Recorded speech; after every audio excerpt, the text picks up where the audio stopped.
Programme देश प्रदेश ਵਿੱਚ ਆਪ ਸਭ ਦਾ ਸਵਾਗਤ ਅਤੇ ਬਲਜਿੰਦਰ ਸਿੰਘ ਅਟਵਾਲ ਵੱਲੋਂ ਸਤਿ ਸ੍ਰੀ ਅਕਾਲ, ਮੈਰੀ ਕ੍ਰਿਸਮਸ ਅਤੇ ਹੈਪੀ ਹੌਲੀਡੇਜ਼। ਐਤਕੀ ਕਾਫੀ ਦੇਰ ਦੇ ਬਾਅਦ ਵੈਨਕੂਵਰ ਦੇ ਵਿੱਚ ਵਾਈਟ ਕ੍ਰਿਸਮਸ ਹੋਈ ਹੈ, ਸਨੋ ਪੈ ਰਹੀ ਹੈ। ਆਉਣ ਵਾਲੇ ਦਿਨਾਂ ਦੇ ਵਿੱਚ ਕਾਫੀ ਠੰਡ ਵੱਧ ਜਾਣ ਦੀ ਸੰਭਾਵਨਾ ਦੱਸੀ ਗਈ ਹੈ। ਹੁਣ ਵੀ ਬਾਹਰ ਸਨੋ ਪੈ ਰਹੀ ਹੈ। ਸਵੇਰੇ ਪਾਰਕ ਦੇ ਵਿੱਚ ਵੀ ਗੇੜਾ ਮਾਰਿਆ ਸੀ, ਮਾਹੌਲ ਕਾਫੀ ਠੰਡਾ ਸੀ। ਉੱਥੋਂ ਦਾ ਪ੍ਰੋਗਰਾਮ ਪੇਸ਼ ਕਰਨਾ ਮੁਸ਼ਕਲ ਸੀ। ਅੱਜ ਦੇ ਪ੍ਰੋਗਰਾਮ ਦੇ ਵਿੱਚ ਜਿੱਥੇ ਤੁਹਾਡੇ ਵਾਸਤੇ ਕਈ ਵੰਨ ਸੁਵੰਨੇ ਸੈਗਮੈਂਟਸ ਪੇਸ਼ ਕੀਤੇ ਜਾਣੇ ਹਨ, ਉੱਥੇ ਆਪਾਂ ਆਪਣੇ ਇਤਿਹਾਸ ਨੂੰ ਵੀ ਯਾਦ ਕਰਨਾ ਹੈ। ਸ਼ਹਾਦਤਾਂ ਦਾ ਹਫ਼ਤਾ ਚੱਲ ਰਿਹਾ ਹੈ। ਦਸਮ ਪਿਤਾ ਵੱਲੋਂ ਪਹਿਲਾਂ ਆਨੰਦਪੁਰ ਸਾਹਿਬ ਦੀ ਧਰਤੀ ਨੂੰ ਛੱਡਣਾ, ਸਰਸਾ ਨਦੀ ਤੇ ਪਰਿਵਾਰ ਵਿਛੋੜਾ, ਚਮਕੌਰ ਦੀ ਜੰਗ 'ਚ ਵੱਡੇ ਸਾਹਿਬਜ਼ਾਦਿਆਂ ਅਤੇ ਸਿੰਘਾਂ ਦੀਆਂ ਸ਼ਹਾਦਤਾਂ, ਫਿਰ ਸਾਕਾ ਸਰਹੰਦ, ਇਹ ਸਭ ਕੁਝ ਇੱਕ ਹੀ ਹਫ਼ਤੇ ਦੇ ਵਿੱਚ ਵਾਪਰਦਾ ਹੈ। ਪ੍ਰਸਿੱਧ ਢਾਡੀ ਸਰਦਾਰ ਤਰਲੋਚਨ ਸਿੰਘ ਭਮੱਦੀ ਅਤੇ ਹਰਜਿੰਦਰ ਸਿੰਘ ਥਿੰਦ ਇਸੇ ਦਰਦਨਾਕ ਇਤਿਹਾਸ ਨੂੰ ਯਾਦ ਕਰਾ ਰਹੇ ਹਨ। ਜਿਹੜੀ ਇਤਿਹਾਸ ਦੇ ਵਿੱਚ, ਦੁਨੀਆ ਭਰ ਦੇ ਇਤਿਹਾਸ ਦੇ ਵਿੱਚ ਇਹੋ ਜਿਹੀ ਜਿਹੜੀ ਕਹਾਣੀ, ਇਹੋ ਜਿਹੀ ਸ਼ਹੀਦੀ ਕਿਤੇ ਹੋਰ ਵੇਖਣ ਨੂੰ ਮਿਲਦੀ ਨਹੀਂ। ਦਸਵੇਂ ਪਾਤਸ਼ਾਹ ਨੇ ਜੋ ਕੁਛ ਕੀਤਾ ਤੇ ਖਾਸ ਤੌਰ 'ਤੇ ਜਿਸ ਤਰ੍ਹਾਂ ਆਪਣੇ ਬੱਚੇ ਬਾਰੇ ਆ, ਉਹਦੇ ਬਾਰੇ ਸਾਨੂੰ ਡਿਟੇਲ 'ਚ ਦੱਸੋ। ਸਾਡੇ ਇਤਿਹਾਸ ਦਾ ਇਹ ਐਡਾ ਸ਼ਾਨਾ ਮੱਤਾ ਅਤੇ ਮਾਣ ਕਰਨਯੋਗ ਪੰਨਾ ਵੀ ਵਾਰ-ਵਾਰ ਉਹਨਾਂ ਸਾਹਿਬਜ਼ਾਦਿਆਂ ਨੂੰ, ਸ਼ਹੀਦਾਂ ਨੂੰ ਅਤੇ ਕਲਗੀਧਰ ਪਾਤਸ਼ਾਹ ਨੂੰ ਵਾਰ-ਵਾਰ ਪ੍ਰਣਾਮ ਕਰਦੇ ਹਾਂ। ਅਸੀਂ ਨਹੀਂ, ਅਤੇ ਜਿਹੜੇ ਇਨਸਾਨੀਅਤ ਨੂੰ ਸਮਝਦੇ ਨੇ ਸਾਰੇ ਉਹਨਾਂ ਨੂੰ ਪ੍ਰਣਾਮ ਕਰਦੇ ਨੇ, ਸਮਝਦੇ ਨੇ ਕਿ ਗੁਰੂ ਗੋਬਿੰਦ ਸਿੰਘ ਮਹਾਰਾਜ ਦਾ ਦੂਜਾ ਦੁਨੀਆ ਵਿੱਚ ਕੋਈ ਸਾਨੀ ਨਹੀਂ। ਅਤੇ ਜਦੋਂ ਅਸੀਂ ਉਹਨਾਂ ਦੇ ਇਤਿਹਾਸ ਦੀਆਂ ਪਰਤਾਂ ਫੋਲਦੇ ਹਾਂ ਅਤੇ ਮੈਨੂੰ ਇੱਕ ਸ਼ਾਇਰ ਦੀਆਂ 4 ਲਾਈਨਾਂ ਚੇਤੇ ਆਈਆਂ, ਕਿਉਂਕਿ ਅਸੀਂ ਗੁਰੂ ਗੋਬਿੰਦ ਸਿੰਘ ਮਹਾਰਾਜ ਨੂੰ ਸੱਚੇ ਪਾਤਸ਼ਾਹ ਕਹਿੰਦੇ ਹਾਂ। ਬਿਲਕੁਲ। ਉਹ ਕਹਿੰਦੇ ਵੀ ਛੋਟੀ ਉਮਰ ਵਿੱਚ ਜਦੋਂ ਸਹਾਰਾ ਨਹੀਂ ਸੀ, ਉਦੋਂ ਪਿਤਾ ਦਾ ਸਲ ਸਹਾਰਿਆ ਮੈਂ। ਪੁੱਤਰ 4 ਬਖਸ਼ੇ ਸੀ ਪ੍ਰਮਾਤਮਾ ਨੇ, ਉਹ ਵੀ ਜੋੜਾ ਕਰਕੇ ਵਾਰਿਆ ਮੈਂ। ਗੁਜਰੀ ਮਾਤ ਗੁਜਰੀ ਫਿਰ ਸਰਹੰਦ ਅੰਦਰ, ਜਿੱਦਾਂ ਗੁਜ਼ਰਿਆ ਵਕਤ ਗੁਜ਼ਾਰਿਆ ਮੈਂ। ਸਿੰਘੋ ਮਤ ਮੈਨੂੰ ਸ਼ਹਿਨਸ਼ਾਹ ਆਖੋ, ਕਰਜ਼ਾ ਕਿਸ਼ਤਾਂ ਦੇ ਨਾਲ ਉਤਾਰਿਆ ਮੈਂ। ਇਹ ਜਿਹੜਾ ਸ਼ਬਦ ਮਗਲੀ ਪੰਕਤੀ ਮੈਂ ਸਿੰਘੋ ਬੋਲਿਆ, ਅਸਲ ਵਿੱਚ ਇੱਥੇ ਇਸੇ ਕਵੀ ਦੀ ਕਵਿਤਾ, ਇਹ ਕਿਸੇ ਕਵੀ ਦਾ ਨਾਂ ਕਿਸੇ ਬੰਦੇ ਨੇ ਕੱਟ ਕੇ ਨਾ ਹੁਣ ਸਾਡੇ ਕੋਲ ਸੁਣਦੇ ਜਦੋਂ ਆਈ, ਅਤੇ ਮੈਂ ਇਸੇ ਕਰਕੇ ਸ਼ਬਦ ਸਿੰਘੋ ਵਰਤਿਆ। ਅਤੇ ਮੈਂ ਲਾਈਨਾਂ ਤਾਂ ਬੋਲੀਆਂ ਨੇ ਵੀ ਜੇ ਕਿਸੇ ਨੂੰ ਆਪਣੇ ਸਰੋਤੇ ਨੂੰ ਪਤਾ ਹੋਵੇ ਵੀ ਇਹ ਕਿਹਦੀਆਂ ਲਾਈਨਾਂ ਨੇ, ਵੀ ਇੰਨਾ ਕੁਝ ਕਰਨ ਤੋਂ ਬਾਅਦ ਵੀ ਉਹ ਕਹਿੰਦੇ ਮੈਨੂੰ ਪਾਤਸ਼ਾਹ ਨਾ ਆਖੋ, ਮੈਂ ਤਾਂ ਕਰਜ਼ਾ ਜਿਹੜਾ ਉਹ ਕਿਸ਼ਤਾਂ ਨਾਲ ਉਤਾਰਿਆ, ਵੱਡਿਆਂ ਅਤੇ ਛੋਟੇ ਸਾਹਿਬਜ਼ਾਦਿਆਂ ਦਾ। ਪਹਿਲਾਂ ਪਿਤਾ ਨੂੰ ਸ਼ਹੀਦ ਕਰਵਾਉਣਾ, ਫਿਰ ਸਾਹਿਬਜ਼ਾਦਿਆਂ ਨੂੰ ਅੱਖਾਂ ਦੇ ਸਾਹਮਣੇ ਮੈਦਾਨੇ ਜੰਗ ਵੱਲ ਤੋਰਨਾ, ਇਹ ਕੋਈ ਛੋਟੀ ਘਟਨਾ ਥੋੜ੍ਹੀ ਆ। ਭਾਵੇਂ ਉਹ ਗੜੀ ਦੀ ਜੰਗ ਸੀ ਜਾਂ ਜਿਹੜੀਆਂ ਵੀ ਜੰਗਾਂ ਗੁਰੂ ਸਾਹਿਬ ਨੇ ਲੜੀਆਂ, ਉਹ ਕੋਈ ਜ਼ਮੀਨ ਹਾਸਲ ਕਰਨ ਪਿੱਛੇ ਜਾਂ ਕੋਈ ਸਤ੍ਹਾ ਹਾਸਲ ਪਿੱਛੇ ਨਹੀਂ, ਸਗੋਂ ਇਨਸਾਨੀਅਤ ਨੂੰ ਔਰ ਖ਼ਾਸ ਤੌਰ 'ਤੇ ਮਨੁੱਖੀ ਆਜ਼ਾਦੀ ਨੂੰ ਬਹਾਲ ਕਰਨ ਲਈ ਲੜੀਆਂ ਨੇ। ਬਿਲਕੁਲ ਜੀ। ਜਦੋਂ ਮੰਨ ਲਓ ਜਿਹੜੀ ਤੁਸੀਂ ਗੱਲ ਤੋਰੀ ਆ ਨਾ ਵੀ ਜੰਗ ਦੇ 3 ਕਾਰਨ ਮੰਨੇ ਗਏ, ਜਰ ਜ਼ੋਰ ਜ਼ਮੀਨ, ਲੇਕਿਨ ਕਲਗੀਧਰ ਪਾਤਸ਼ਾਹ ਦੀਆਂ 14 ਜੰਗਾਂ ਵਿੱਚੋਂ ਇੱਕ ਵੀ ਜੰਗ ਦਾ ਕਾਰਨ ਨਹੀਂ। ਸਵਾਲ ਆ ਵੀ ਜੰਗਾਂ ਕਿਉਂ ਲੜੀਆਂ? ਜ਼ੁਲਮ ਦੇ ਵਰਖਲਾਫ, ਕਿਉਂਕਿ ਜਿਸ ਕੋਲ ਸੱਤਾ ਉਹ ਜ਼ਾਲਮ ਹੋ ਜਾਂਦਾ, ਉਹਦਾ ਸੁਭਾਅ ਜ਼ਾਲਮ ਹੋ ਜਾਂਦਾ। ਅਤੇ ਕਲਗੀਧਰ ਪਾਤਸ਼ਾਹ ਨੇ ਉਹ ਜ਼ੁਲਮ ਨੂੰ ਖਤਮ ਕਰਨ ਵਾਸਤੇ ਜ਼ਾਲਮ ਨਾਲ ਟੱਕਰ ਲਈ, ਅਤੇ ਉਹ ਜ਼ਾਲਮ ਦੀ ਟੱਕਰ ਵਿੱਚ ਮਹਾਰਾਜ ਨੇ ਆਪਣਾ ਪਰਿਵਾਰ ਆ ਜਿਹੜਾ ਉਹ ਸਾਰਾ ਕੁਰਬਾਨ ਕਰਤਾ। ਚਮਕੌਰ ਦੀ ਗੜੀ ਦੇ ਸਾਕੇ ਦੀ ਜੇ ਗੱਲ ਕਰਦੇ ਹਾਂ, ਹਾਂਜੀ, ਉਸ ਦਾ ਵਰਤਾਂਤ ਤੁਸੀਂ ਕਿਵੇਂ ਦੱਸਦੇ? ਸਾਹਿਬਜ਼ਾਦਿਆਂ ਦੀ ਜਦੋਂ ਅਸੀਂ 4 ਦੀ ਗੱਲ ਕਰਦੇ ਹਾਂ, ਉਹਨਾਂ ਦੀਆਂ ਜਦੋਂ ਅਸੀਂ ਜਨਮ ਸਾਲ ਲੱਭਦੇ ਹਾਂ, ਅਤੇ ਵੱਡੇ ਸਾਹਿਬਜ਼ਾਦਾ ਅਜੀਤ ਸਿੰਘ ਦਾ 1743 ਬਿਕਰਮੀਆਂ, ਅਤੇ ਜੁਝਾਰ ਸਿੰਘ ਜੀ ਦਾ ਜਿਹੜਾ ਜਨਮ ਆ ਸਾਹਿਬਜ਼ਾਦਾ ਜੁਝਾਰ ਸਿੰਘ ਦਾ ਉਹ 1747 ਬਿਕਰਮੀ, ਸਾਹਿਬਜ਼ਾਦਾ ਜ਼ੋਰਾਵਰ ਸਿੰਘ ਉਹ 1753, ਅਤੇ ਸਾਹਿਬਜ਼ਾਦਾ ਫਤਿਹ ਸਿੰਘ 1755। ਇਹ ਇਹਨਾਂ ਦੇ ਜਨਮ ਸਾਲ ਨੇ ਜਦੋਂ ਅਸੀਂ ਲੱਭਦੇ ਹਾਂ। ਅਤੇ ਚਮਕੌਰ ਦੇ ਜਿਹੜਾ ਇਤਿਹਾਸਕ ਵਰਤਾਂਤ ਆ ਜੀ, ਇੱਕ ਬੰਨੇ ਔਰੰਗਜ਼ੇਬ ਦੀ ਸ਼ੈਤਾਨੀ ਚਾਲ ਅਤੇ ਸੋਚ ਆ, ਉਹ 2 ਤਰ੍ਹਾਂ ਦੀ ਨੀਤੀ ਅਪਣਾਉਂਦਾ ਜੀ।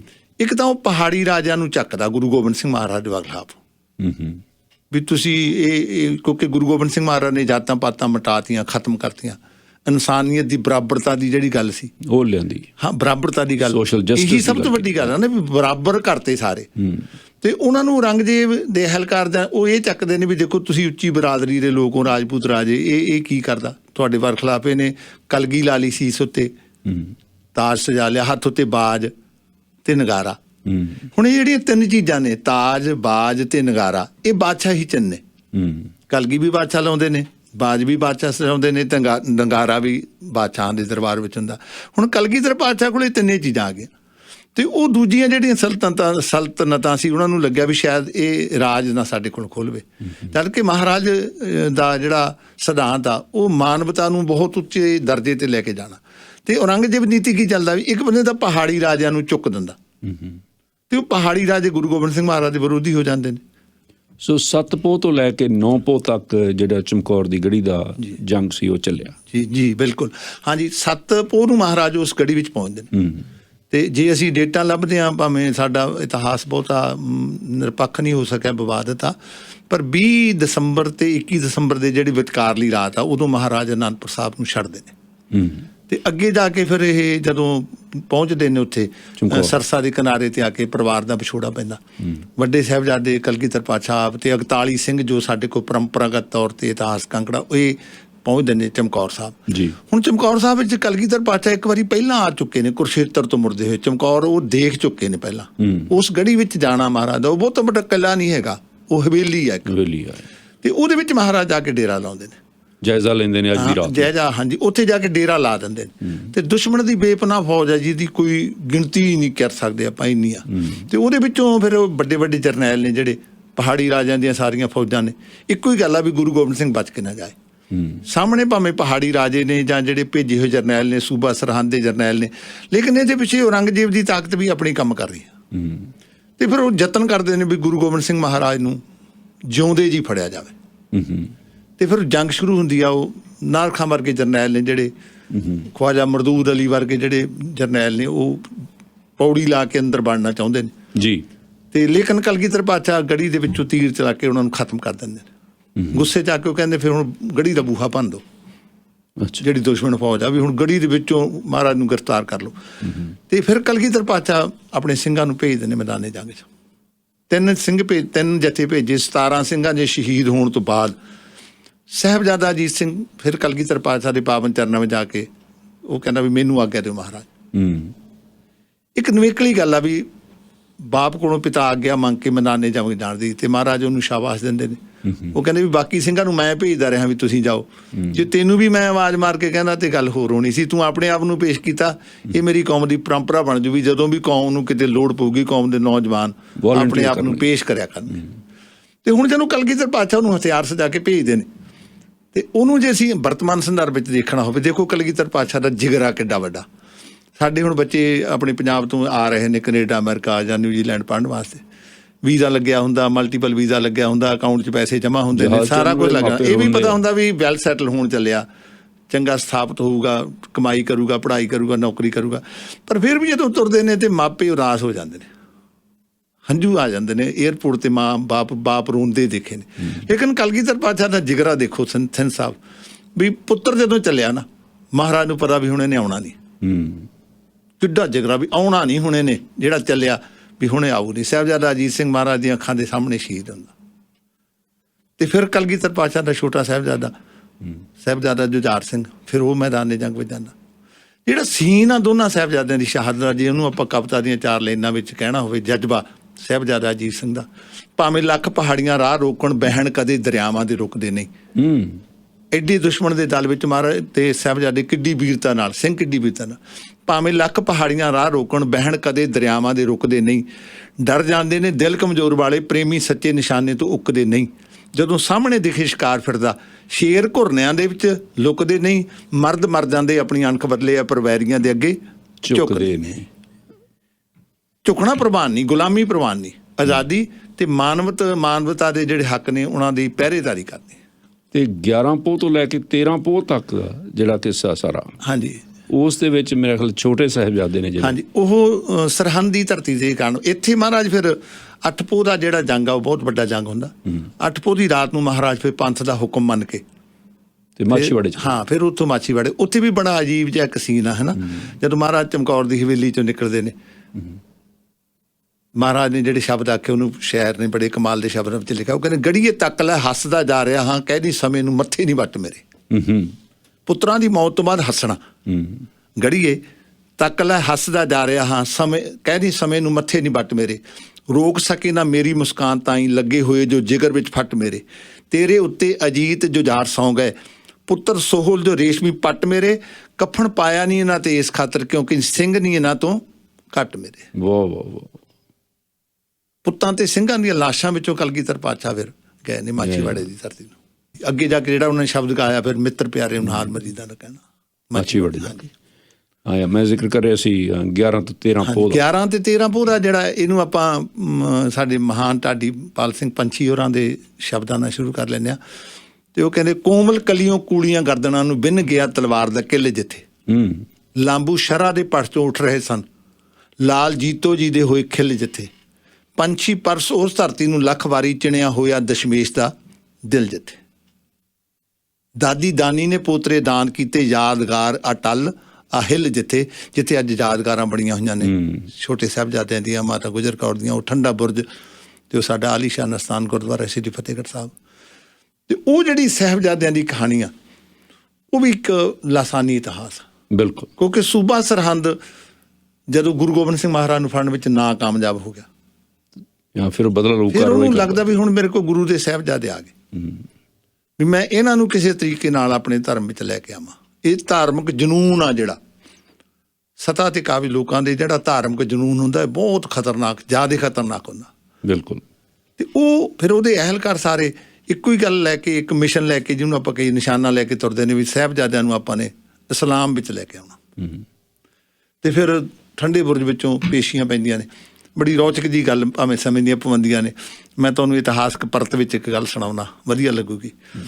ਇੱਕ ਵਾਰੀ ਆਪਾਂ ਨੂੰ ਧਿਆਨ ਆਪਣਾ ਅਨੰਦਪੁਰ ਸਾਹਿਬ ਲੈ ਕੇ ਜਾਣਾ ਪਊ, ਕਿਉਂਕਿ ਗੁਰੂ ਸਾਹਿਬ ਦੇ 3 ਸਾਹਿਬਜ਼ਾਦੇ ਮਾਤਾ ਜੀਤੋ ਦੇ ਉਦਰ ਤੋਂ ਪੈਦਾ ਹੋਏ ਨੇ। ਸਾਹਿਬਜ਼ਾਦਾ ਜੁਝਾਰ ਸਿੰਘ, ਜ਼ੋਰਾਵਰ ਸਿੰਘ ਅਤੇ ਫਤਿਹ ਸਿੰਘ ਜੀ। ਸਾਹਿਬਜ਼ਾਦਾ ਅਜੀਤ ਸਿੰਘ, ਮਾਤਾ ਸੁੰਦਰੀ ਜੀ, ਜਿਨ੍ਹਾਂ ਨੂੰ ਆਪਾਂ ਸੁੰਦਰ ਕੌਰ ਕਹਿੰਦੇ ਹਾਂ, ਉਹਨਾਂ ਦੇ ਉਦਰ ਤੋਂ ਪੈਦਾ ਹੋਏ।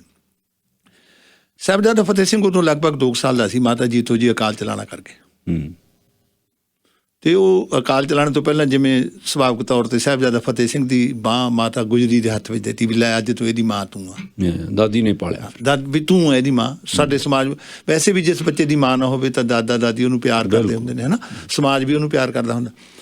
ਤੇ ਜੋ ਹੌਲੀ ਹੌਲੀ ਦਿਨ ਬਦਲਦੇ ਜਾ ਰਹੇ ਨੇ, ਤੇ ਜਦੋਂ ਸਾਹਿਬਜ਼ਾਦਾ ਫਤਿਹ ਸਿੰਘ ਤੋਤਲੀ ਆਵਾਜ਼ ਵਿੱਚ ਬੋਲਣ ਲੱਗਿਆ, ਤੇ ਇੱਕ ਦਿਨ ਇਹਨੇ ਬੜਾ ਅਜੀਬ ਸਵਾਲ ਕੀਤਾ ਦਾਦੀ ਮਾਂ ਦੀ ਬੁੱਕਲ 'ਚ ਬੈਠ ਕੇ। ਕਹਿੰਦਾ, ਦਾਦੀ ਮਾਂ, ਸਾਡੀ ਮਾਤਾ ਕਿੱਥੇ ਚਲੀ ਗਈ?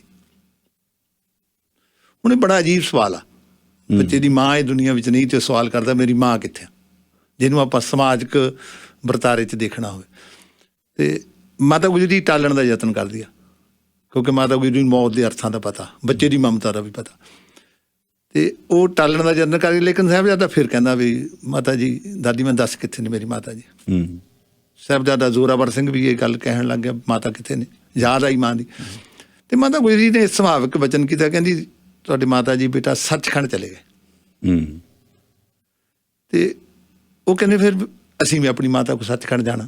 ਹੁਣ ਬੱਚਿਆਂ ਨੂੰ ਇਸ ਗੱਲ ਦਾ, ਜੇ ਤੁਸੀਂ ਇਸ ਗੱਲ ਨੂੰ ਦੇਖੋ ਵੀ ਅਸੀਂ ਵੀ ਸੱਚਖੰਡ ਜਾਣਾ, ਮਾਸੂਮੀਅਤ ਬੱਚੇ। ਹਾਂ, ਦਾਦੀ ਮਾਂ ਨੇ ਫਿਰ ਟਾਲਣ ਦਾ ਯਤਨ ਕੀਤਾ। ਤੇ ਜਦੋਂ ਨਹੀਂ ਹਟੇ ਬੱਚੇ, ਤੇ ਫਿਰ ਉਹ ਦੋਨਾਂ ਪੋਤਰਿਆਂ ਨੂੰ ਛਾਤੀ ਨਾਲ ਲਾ ਕੇ ਮਾਤਾ ਗੁਜਰ ਕੌਰ ਗੁਜਰੀ ਜੀ ਕਹਿੰਦੇ, ਬੇਟਾ ਆਪਾਂ ਸੱਚਖੰਡ ਚੱਲਾਂਗੇ, ਜਦੋਂ ਸੱਚਖੰਡ ਜਾਵਾਂਗੇ ਮੈਂ ਤੁਹਾਡੇ ਨਾਲ ਜਾਊਂ, ਮੈਂ ਤੁਹਾਨੂੰ ਦੱਸੂ ਵੀ ਸੱਚਖੰਡ ਕਿਵੇਂ ਜਾਣਾ। ਕਿਆ ਬਾਤ। ਤੇ ਫਿਰ ਠੰਡੇ ਬੁਰਜ ਵਿੱਚ ਮਾਤਾ ਗੁਜਰੀ ਦੱਸਦੀ ਆ ਵੀ ਉਹ ਸੱਚਖੰਡ ਦਾ ਮੁਕਾਮ ਕੀ ਆ, ਕਿਵੇਂ ਜਾਣਾ। ਇੱਕ ਬੰਨੇ ਵਜ਼ੀਰ ਖਾਂ ਦੇ ਜ਼ੁਲਮ ਨੇ, ਡਰਾਬੇ ਵੀ ਨੇ, ਲਾਲਚ ਵੀ ਨੇ। ਹੁਣ ਲਾਲਚ ਦੀ ਗੱਲ ਕਰਦੇ ਆ, ਮੈਂ ਇੱਥੇ ਨੁਕਤਾ ਉਠਾਊਂਗਾ। ਕਈ ਵਾਰ ਕਹਿੰਦੇ ਵੀ ਬੇਗਮਾਂ ਦੇ ਡੋਲੇ ਉਹਨਾਂ ਨੂੰ ਪੇਸ਼ ਕੀਤੇ ਗਏ, ਲੇਕਿਨ ਇੰਨੀ ਉਮਰ ਦੇ ਵਿੱਚ ਬੇਗਮਾਂ ਦੇ ਡੋਲੇ ਦੀ ਗੱਲ ਕਰਨੀ ਬਹੁਤੀ ਸਾਰਥਕ ਨਹੀਂ। ਕਿੱਥੋਂ ਆ ਗਈ, ਇਹ ਆਪਣਾ ਅੱਜ ਦਾ ਵਿਸ਼ਾ ਨਹੀਂਗਾ। ਬਿਲਕੁਲ। ਲੇਕਿਨ ਹਾਂ, ਮੌਤ ਦੇ ਡਰਾਬੇ ਜਾਂ ਹੋਰ ਦੁਨਿਆਵੀ ਜਿਹੜੇ ਲਾਲਚ ਨੇ, ਬੱਚਿਆਂ ਨੂੰ ਜਿਵੇਂ ਭਰਮਾਇਆ ਜਾ ਸਕਦਾ ਸੀ, ਉਹ ਕੋਸ਼ਿਸ਼ ਕੀਤੀ, ਉਹ ਹਰ ਉਹਨਾਂ ਨੇ ਯਤਨ ਕੀਤਾ। ਲੇਕਿਨ ਸਾਹਿਬਜ਼ਾਦੇ ਅਡੋਲ ਨੇ। ਬਿਲਕੁਲ। ਜਦੋਂ ਵੀ ਪੇਸ਼ੀ ਪੈਂਦੀ ਹੈ ਕਹਿੰਦੇ ਜਾ ਕੇ ਫਤਿਹ ਬੁਲਾਉਂਦੇ। ਇੱਥੋਂ ਤੱਕ ਵੀ ਜਦੋਂ ਅੰਦਰ ਵੜਦੇ ਨੇ, ਉਹ ਪਹਿਲਾਂ ਆਪਣਾ ਜਿਹੜਾ ਕਦਮ ਆ, ਜੀ ਤਾਂ ਬਜੋੜਾ ਪਹਿਨਿਆ ਹੁੰਦਾ, ਉਹ ਅੰਦਰ ਕਰਦੇ ਨੇ, ਤਾਂ ਕਿ ਜੇ ਸਿਰ ਆਪਾਂ ਨੀਵਾਂ ਕਰਕੇ ਬੜੀਏ ਤੇ ਇਹ ਨਾ ਸੋਚਣ ਵੀ ਸ਼ਾਇਦ ਬਈ ਇਹ ਝੁੱਕ ਗਏ। ਇਹ ਸਾਰੀ ਸਿੱਖਿਆ ਜਿਹੜੀ ਇਹਦੇ ਪਿੱਛੇ ਮਾਤਾ ਗੁਜਰੀ ਜੀ ਦਾ, ਮਾਤਾ ਗੁਜਰ ਕੌਰ ਦਾ ਜਿਹੜਾ ਬਹੁਤ ਵੱਡਾ ਕਾਰਨਾਮਾ, ਜਿਹਦੇ ਬਾਰੇ ਸਫਰੀ ਸਾਹਿਬ ਨੇ ਲੈਣਾ ਸੀ, ਹੈ ਨਾ, ਮੇਰਾ ਨਾਂ ਗੁਜਰੀ ਮੇਰੀ ਅੱਲ ਗੁਜਰੀ। ਮਾਤਾ ਗੁਜਰੀ ਜੀ ਅੱਗੋਂ ਜਵਾਬ ਦਿੱਤਾ, ਮੇਰਾ ਨਾਂ ਗੁਜਰੀ ਮੇਰੀ ਅੱਲ ਗੁਜਰੀ। ਇਹੋ ਜਿਹੀ ਕਹਾਣੀ ਤਾਂ ਮੇਰੇ ਉੱਤੇ ਘੜੀ ਘੜੀ ਗੁਜਰੀ, ਪਲ ਪਲ ਗੁਜਰੀ। ਪਹਿਲਾਂ ਪਤੀ ਦਿੱਤਾ, ਫਿਰ ਪੋਤੇ ਦਿੱਤੇ, ਆ ਹੁਣ ਮੌਤ ਕਹਿੰਦੀ ਮੈਨੂੰ ਚੱਲ ਗੁਜਰੀ। ਤਾਂ ਹੀ ਲੋਕ ਮੈਨੂੰ ਗੁਜਰੀ ਆਖਦੇ ਨੇ, ਜਿਹੜੀ ਆਈ ਸਿਰ ਤੇ ਉਹ ਮੈਂ ਚੱਲ ਗੁਜਰੀ। ਤੇ ਉਸ ਸਾਹਿਬਜ਼ਾਦੇ ਫਿਰ ਮਾਤਾ ਦਾਦੀ ਮਾਂ ਦੀ ਸਿੱਖਿਆ ਤੇ ਚੱਲ ਕੇ ਸ਼ਹਾਦਤ ਦਾ ਉਹਨਾਂ ਨੇ ਜਾਮ ਪੀਤਾ। ਅਖੀਰ ਜਿਹੜਾ ਸ਼ਰ੍ਹਾ ਦਾ ਫਤਵਾ ਸੁਣਾਇਆ ਗਿਆ ਵੀ ਇਹਨਾਂ ਨੂੰ ਨੀਹਾਂ ਵਿੱਚ ਚਿਣ ਕੇ ਇਹਨਾਂ ਦੀ ਜੀਵਨ ਕਹਾਣੀ ਨੂੰ ਖਤਮ ਕਰ ਦਿੱਤਾ ਜਾਏ। ਤੇ ਨੀਹਾਂ ਵਿੱਚ ਜਦੋਂ ਚਿਣਨ ਲੱਗਦੇ ਨੇ, ਜਿੱਥੇ ਗੋਡੇ ਆਉਂਦੇ ਨੇ, ਭਾਵੇਂ ਉਹ ਛੋਟੇ ਜਿਸਮ ਵਿੱਚ ਨੇ, ਲੇਕਿਨ ਰਾਜਾਂ ਨੂੰ ਇਹ ਹਦਾਇਤ ਆ ਵੀ ਇੱਟ ਨਹੀਂ ਭੰਨਣੀ। ਤੇ ਇਹਨਾਂ ਦੇ ਮਾਸ ਨੂੰ ਜਾਂ ਹੱਡੀਆਂ ਨੂੰ ਭੰਨ ਕਰਨਾ। ਅੱਛਾ ਜੀ। ਇੰਨੀ ਹਾਂਜੀ ਵੀ ਇੱਟ ਨਹੀਂ ਭੰਨਣੀ। ਤੇ ਫਿਰ ਇੱਥੋਂ ਤੱਕ ਵੀ ਉਹਨਾਂ ਤੇ ਜਿਹੜਾ ਜ਼ੁਲਮ ਹੁੰਦਾ, ਮਗਰੋਂ ਜਿਹੜੇ ਜਲਾਦ ਨੇ ਸ਼ਾਸਲ ਬੇਗ ਬਾਦਸ਼ਾਹ ਬੇਗ ਕਹਿੰਦੇ ਨੇ ਢਾਹ ਕੇ ਇਹਨਾਂ ਦੀਆਂ ਹਿੱਕਾਂ ਤੇ ਇਹਨਾਂ ਨੂੰ ਜਿਵਾ ਕਰਦੇ ਨੇ ਬਹੁਤ ਤਸੀਹੇ ਦੇ ਕੇ। ਇਹ ਇਹਨਾਂ ਦੀ ਸ਼ਹਾਦਤ ਦਾ ਬਹੁਤ ਵੱਡਾ ਵਰਤਾਂਤ ਆ। ਤੇ ਤੁਸੀਂ ਸਾਹਿਬਜ਼ਾਦਿਆਂ ਨੂੰ ਯਾਦ ਕੀਤਾ, ਕਲਗੀਧਰ ਪਾਤਸ਼ਾਹ ਨੂੰ, ਮਾਤਾ ਗੁਜਰੀ ਜੀ ਨੂੰ ਤੇ ਸਮੁੱਚੇ ਸ਼ਹੀਦਾਂ ਨੂੰ। ਕਿਸੇ ਵੀ ਸ਼ਹੀਦ ਦੀ ਸ਼ਹਾਦਤ ਨੂੰ ਆਪਾਂ ਘਟਾ ਕੇ ਨਹੀਂ ਵੇਖ ਸਕਦੇ, ਲੇਕਿਨ ਛੋਟੀ ਉਮਰ ਵਿੱਚ ਸਾਹਿਬਜ਼ਾਦੇ ਜੋ ਕਰ ਗਏ ਉਹਨਾਂ ਨੂੰ ਮੈਂ ਵੀ ਪ੍ਰਣਾਮ ਕਰਦਾ ਤੇ ਪੂਰੀ ਕਾਇਨਾਤ ਪ੍ਰਣਾਮ ਕਰਦੀ। ਅਸੀਂ ਸਾਰੇ ਪ੍ਰਣਾਮ ਕਰਦੇ ਹਾਂ। ਔਰ ਇਹੋ ਜਿਹੀ ਇੱਕ ਕੌਮ ਦੀ ਸਥਾਪਨਾ ਕਰ ਗਏ ਜੀ, ਆਪਣੇ ਬੱਚਿਆਂ ਨੂੰ ਬਾਹਰ ਤੋਂ ਪਿੱਛੋਂ, ਜਿਹਦੇ ਵਿੱਚ ਰਹਿੰਦੀ ਦੁਨੀਆ ਤੱਕ ਜਿਹੜੀ ਇਨਸਾਫ ਦੀ, ਬਰਾਬਰੀਅਤ ਦੀ, ਮਨੁੱਖਤਾ ਦੀ, ਮਨੁੱਖੀ ਹੱਕਾਂ ਦੀ ਗੱਲ ਚੱਲਦੀ ਰਹੇਗੀ। ਕੋਈ ਵੀ ਜ਼ੁਲਮ ਬਰਦਾਸ਼ਤ ਨਹੀਂ ਕਰਨਾ। ਲੋਕ ਜ਼ੁਲਮ ਅੱਗੇ ਬਹੁਤੀ ਵਾਰ ਧੌਣ ਚੁਕਾਉਂਦੇ ਨੇ। ਜਿੱਥੇ ਜ਼ੁਲਮ ਹੁੰਦਾ ਦੇਖਣਾ ਵੀ ਹੈ, ਹਾਂਜੀ, ਉਹ ਵੀ ਗੁਰੂ ਸਾਹਿਬ ਨੇ ਕਿਹਾ ਵੀ ਉਹ ਵੀ ਗਲਤ ਹੈ। ਬਿਲਕੁਲ ਜੀ। ਤੇ ਅਸੀਂ ਉਹਦੇ ਨਾਲ ਇਸ ਤਰ੍ਹਾਂ ਦੀ ਉਹਨਾਂ ਸਹਿਮਤੀ ਪ੍ਰਗਟਾ ਰਹੇ ਹਾਂ। ਜੇ ਤੁਸੀਂ ਨਹੀਂ ਬੋਲਦੇ, ਕੋਈ ਆਪਣਾ ਸ਼ਿਕਵਾ ਜ਼ਾਹਰ ਨਹੀਂ ਕਰਦੇ ਜਾਂ ਆਪਣੇ ਵਿਚਾਰ ਉਹਦੇ ਵਰਖਲਾਫ ਨਹੀਂ ਬੁਲੰਦ ਕਰਦੇ, ਆਵਾਜ਼ ਨਹੀਂ ਬੁਲੰਦ ਕਰਦੇ, ਤਾਂ ਇਹ ਵੀ ਇੱਕ ਕੈਰਤਾ ਵੀ ਆ ਤੇ ਇੱਕ ਤਰ੍ਹਾਂ ਦੇ ਜ਼ੁਲਮ ਦੇ ਵਿੱਚ ਹਾਮੀ ਭਰਨ ਵਾਲੀ ਵੀ ਗੱਲ ਆ।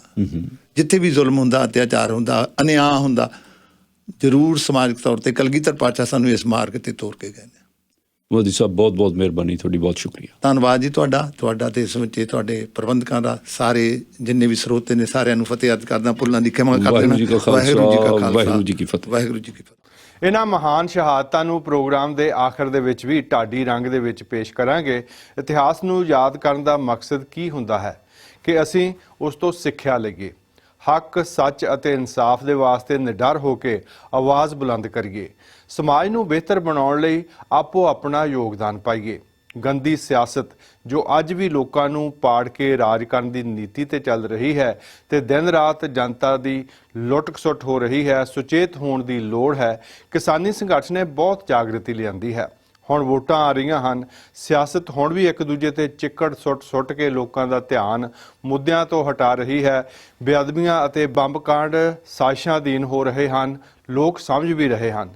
ਸਾਡੇ ਸੂਝਵਾਨ ਸਮਾਜਿਕ ਤੇ ਧਾਰਮਿਕ ਆਗੂ ਵੀ ਲੋਕਾਂ ਨੂੰ ਸੁਚੇਤ ਕਰ ਰਹੇ ਹਨ ਕਿ ਆਪਣੇ ਫਰਜ਼ਾਂ ਨੂੰ ਪਹਿਚਾਣੋ ਤੇ ਆਪਣੇ ਹੱਕਾਂ ਦੀ ਰਾਖੀ ਕਰੋ ਜੋ ਦਿਨ ਰਾਤ ਲੁੱਟ ਹੋ ਰਹੇ ਹਨ। ਤੰਦਰੁਸਤੀ ਵਾਸਤੇ ਸਭ ਤੋਂ ਪਹਿਲਾਂ এনवायरमेंट ਜ਼ਰੂਰੀ ਹੈ। ਸ਼ੁੱਧ ਹਵਾ, ਸ਼ੁੱਧ ਪਾਣੀ, ਸ਼ੁੱਧ ਖੁਰਾਕ ਸਾਡਾ ਮੌਲਿਕ ਅਧਿਕਾਰ ਆ, ਰਾਈਟ ਟੂ ਲਿਵ। ਸਾਡਾ ਮੌਲਿਕ ਅਧਿਕਾਰ ਖੋਇਆ ਹੋਇਆ।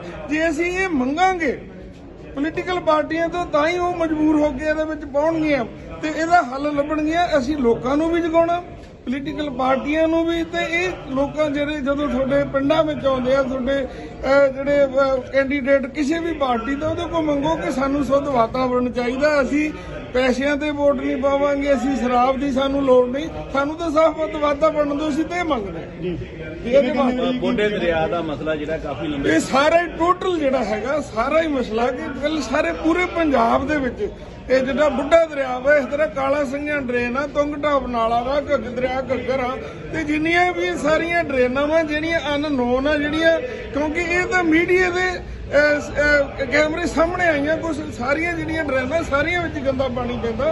ਉਹ ਕਦੋਂ ਰੁਕੂਗਾ, ਕਿਵੇਂ ਰੁਕੂਗਾ, ਉਹਦੇ ਉੱਤੇ ਕਿਸ ਤਰ੍ਹਾਂ ਹੈ, ਇਹ ਸਾਰਾ এনवायरमेंट ਨੂੰ, ਜਿਹੜੀ ਦਰਖਤਾਂ ਦੀ ਕਟਾਈ ਲਗਾਤਾਰ ਹੋ ਰਹੀ ਹੈ, ਮੁੱਢਲੇ ਦਰਖਤ ਲਾਉਣ, ਸਾਰਾ ਇਹ ਸਾਰਾ ਕੁਝ এনवायरमेंट ਦਾ ਪੂਰਾ, ਕਿ ਉਹਦੇ ਵਾਸਤੇ ਸਾਡਾ ਜਿਹੜਾ ਪੰਜਾਬ ਆ, ਇਹਦੇ ਵਿੱਚ ਜਦੋਂ ਪੰਜਾਬ ਪਹਿਲਾਂ ਪੰਜਾਬ ਦੇ ਵਿੱਚ ਸਾਡੇ 33% ਸੀ ਜਦੋਂ ਸਾਡਾ ਪਹਿਲਾਂ, ਹੁਣ ਇਹ ਜਿਹੜਾ ਹੈਗਾ 5% ਤੋਂ ਵੀ ਥੱਲੇ ਚਲੇ ਗਿਆ। ਇਹ ਕਟਾਈ ਹੋਈ ਹੈ। ਗਾਂ ਅਸੀਂ ਇਹਨੂੰ ਹਰਿਆ ਭਰਿਆ ਕਿੱਦਾਂ ਕਰਾਂਗੇ? ਸਾਰਾ ਗ੍ਰੀਨ ਏਜੰਡਾ ਹਰ ਪੋਲੀਟੀਕਲ ਪਾਰਟੀ ਇਹਨੂੰ ਮੁੱਖ ਮੁੱਦਾ ਬਣਾਵੇ। ਮਤਲਬ ਚੋਣ ਮੈਨੀਫੈਸਟੋ ਦੇ ਵਿੱਚ, ਚੋਣ ਮੈਨੀਫੈਸਟੋ 'ਚ ਪਾਉਣਾ ਹੀ ਨਹੀਂ, ਉਹਦੇ ਉੱਤੇ ਦੱਸਣ ਕਿ ਅਸੀਂ ਇਹਨੂੰ ਕਿੱਦਾਂ ਕਰਾਂਗੇ। ਪਾਉਣਾ ਤੇ ਹੁਣ ਸਾਰਾ ਹੀ, ਜੇ 4 ਪੇਜ ਆ 5 ਪੇਜ ਉਹ ਸਾਰੇ ਪਾ ਲੈਣਗੇ, ਕਿਸੇ ਨੂੰ ਕੋਈ 4 ਪੇਜਾਂ ਦੀ ਛਪਾਈ ਦਾ ਕੋਈ ਵੱਡੀ ਗੱਲ ਨਹੀਂ।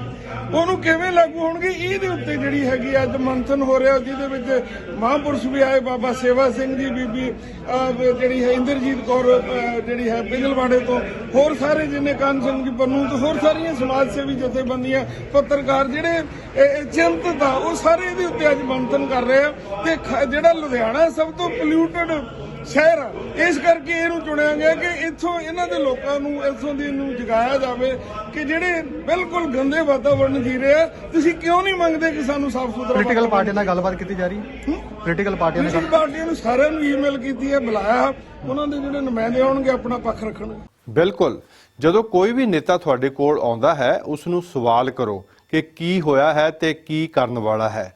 ਸਾਡੇ ਇਸ YouTube ਚੈਨਲ ਤੇ ਸਾਡੀ ਪੰਜਾਬ ਦੀ ਟੀਮ ਵੱਲੋਂ ਹਰ ਰੋਜ਼ ਚੱਲ ਰਹੀਆਂ ਸਿਆਸੀ ਸਰਗਰਮੀਆਂ ਪੇਸ਼ ਕੀਤੀਆਂ ਜਾਂਦੀਆਂ ਹਨ। ਸੋ ਮੈਂ ਨਹੀਂ ਚਾਹੁੰਦਾ ਕਿ ਇਸ ਹਫ਼ਤਾਵਾਰੀ ਪ੍ਰੋਗਰਾਮ ਦੇਸ਼ ਪ੍ਰਦੇਸ਼ ਦੇ ਵਿੱਚ ਵੀ ਉਹ ਸਾਰੇ ਸੈਗਮੈਂਟ ਸ਼ਾਮਲ ਕੀਤੇ ਜਾਣ, ਪਰ ਪੰਜਾਬ ਦੇ ਲੋਕਾਂ ਨੂੰ ਜਾਗਰੂਕ ਕਰਨ ਲਈ ਸਾਡੀ ਟੀਮ ਵੱਲੋਂ ਹਰ ਰੋਜ਼ ਬਹੁਤ ਸਾਰੇ ਸੈਗਮੈਂਟਸ ਪੇਸ਼ ਕੀਤੇ ਜਾਂਦੇ ਹਨ, ਜਿਨ੍ਹਾਂ ਰਾਹੀਂ ਲੋਕਾਂ ਨੂੰ ਜਾਗਰੂਕ ਕਰਕੇ ਪੰਜਾਬ ਨੂੰ ਮੁੜ ਲੀਹਾਂ ਤੇ ਲਿਆਉਣ ਲਈ ਯੋਗਦਾਨ ਪਾਉਣ ਦੀ ਕੋਸ਼ਿਸ਼ ਕੀਤੀ ਜਾਂਦੀ ਹੈ, ਜਿਨ੍ਹਾਂ ਦੇ ਵਿੱਚੋਂ ਇਹ ਸੈਗਮੈਂਟ ਨੇ ਵੀ ਬਹੁਤ ਸਾਰਾ ਧਿਆਨ ਖਿੱਚਿਆ ਹੈ, ਚਰਚਾ ਛੇੜੀ ਹੈ, ਸ਼ਲਾਘਾ ਹੋ ਰਹੀ ਹੈ। ਇਸ ਦੇ ਵਿੱਚੋਂ ਕੁਝ ਝਲਕੀਆਂ ਹਾਜ਼ਰ ਨੇ।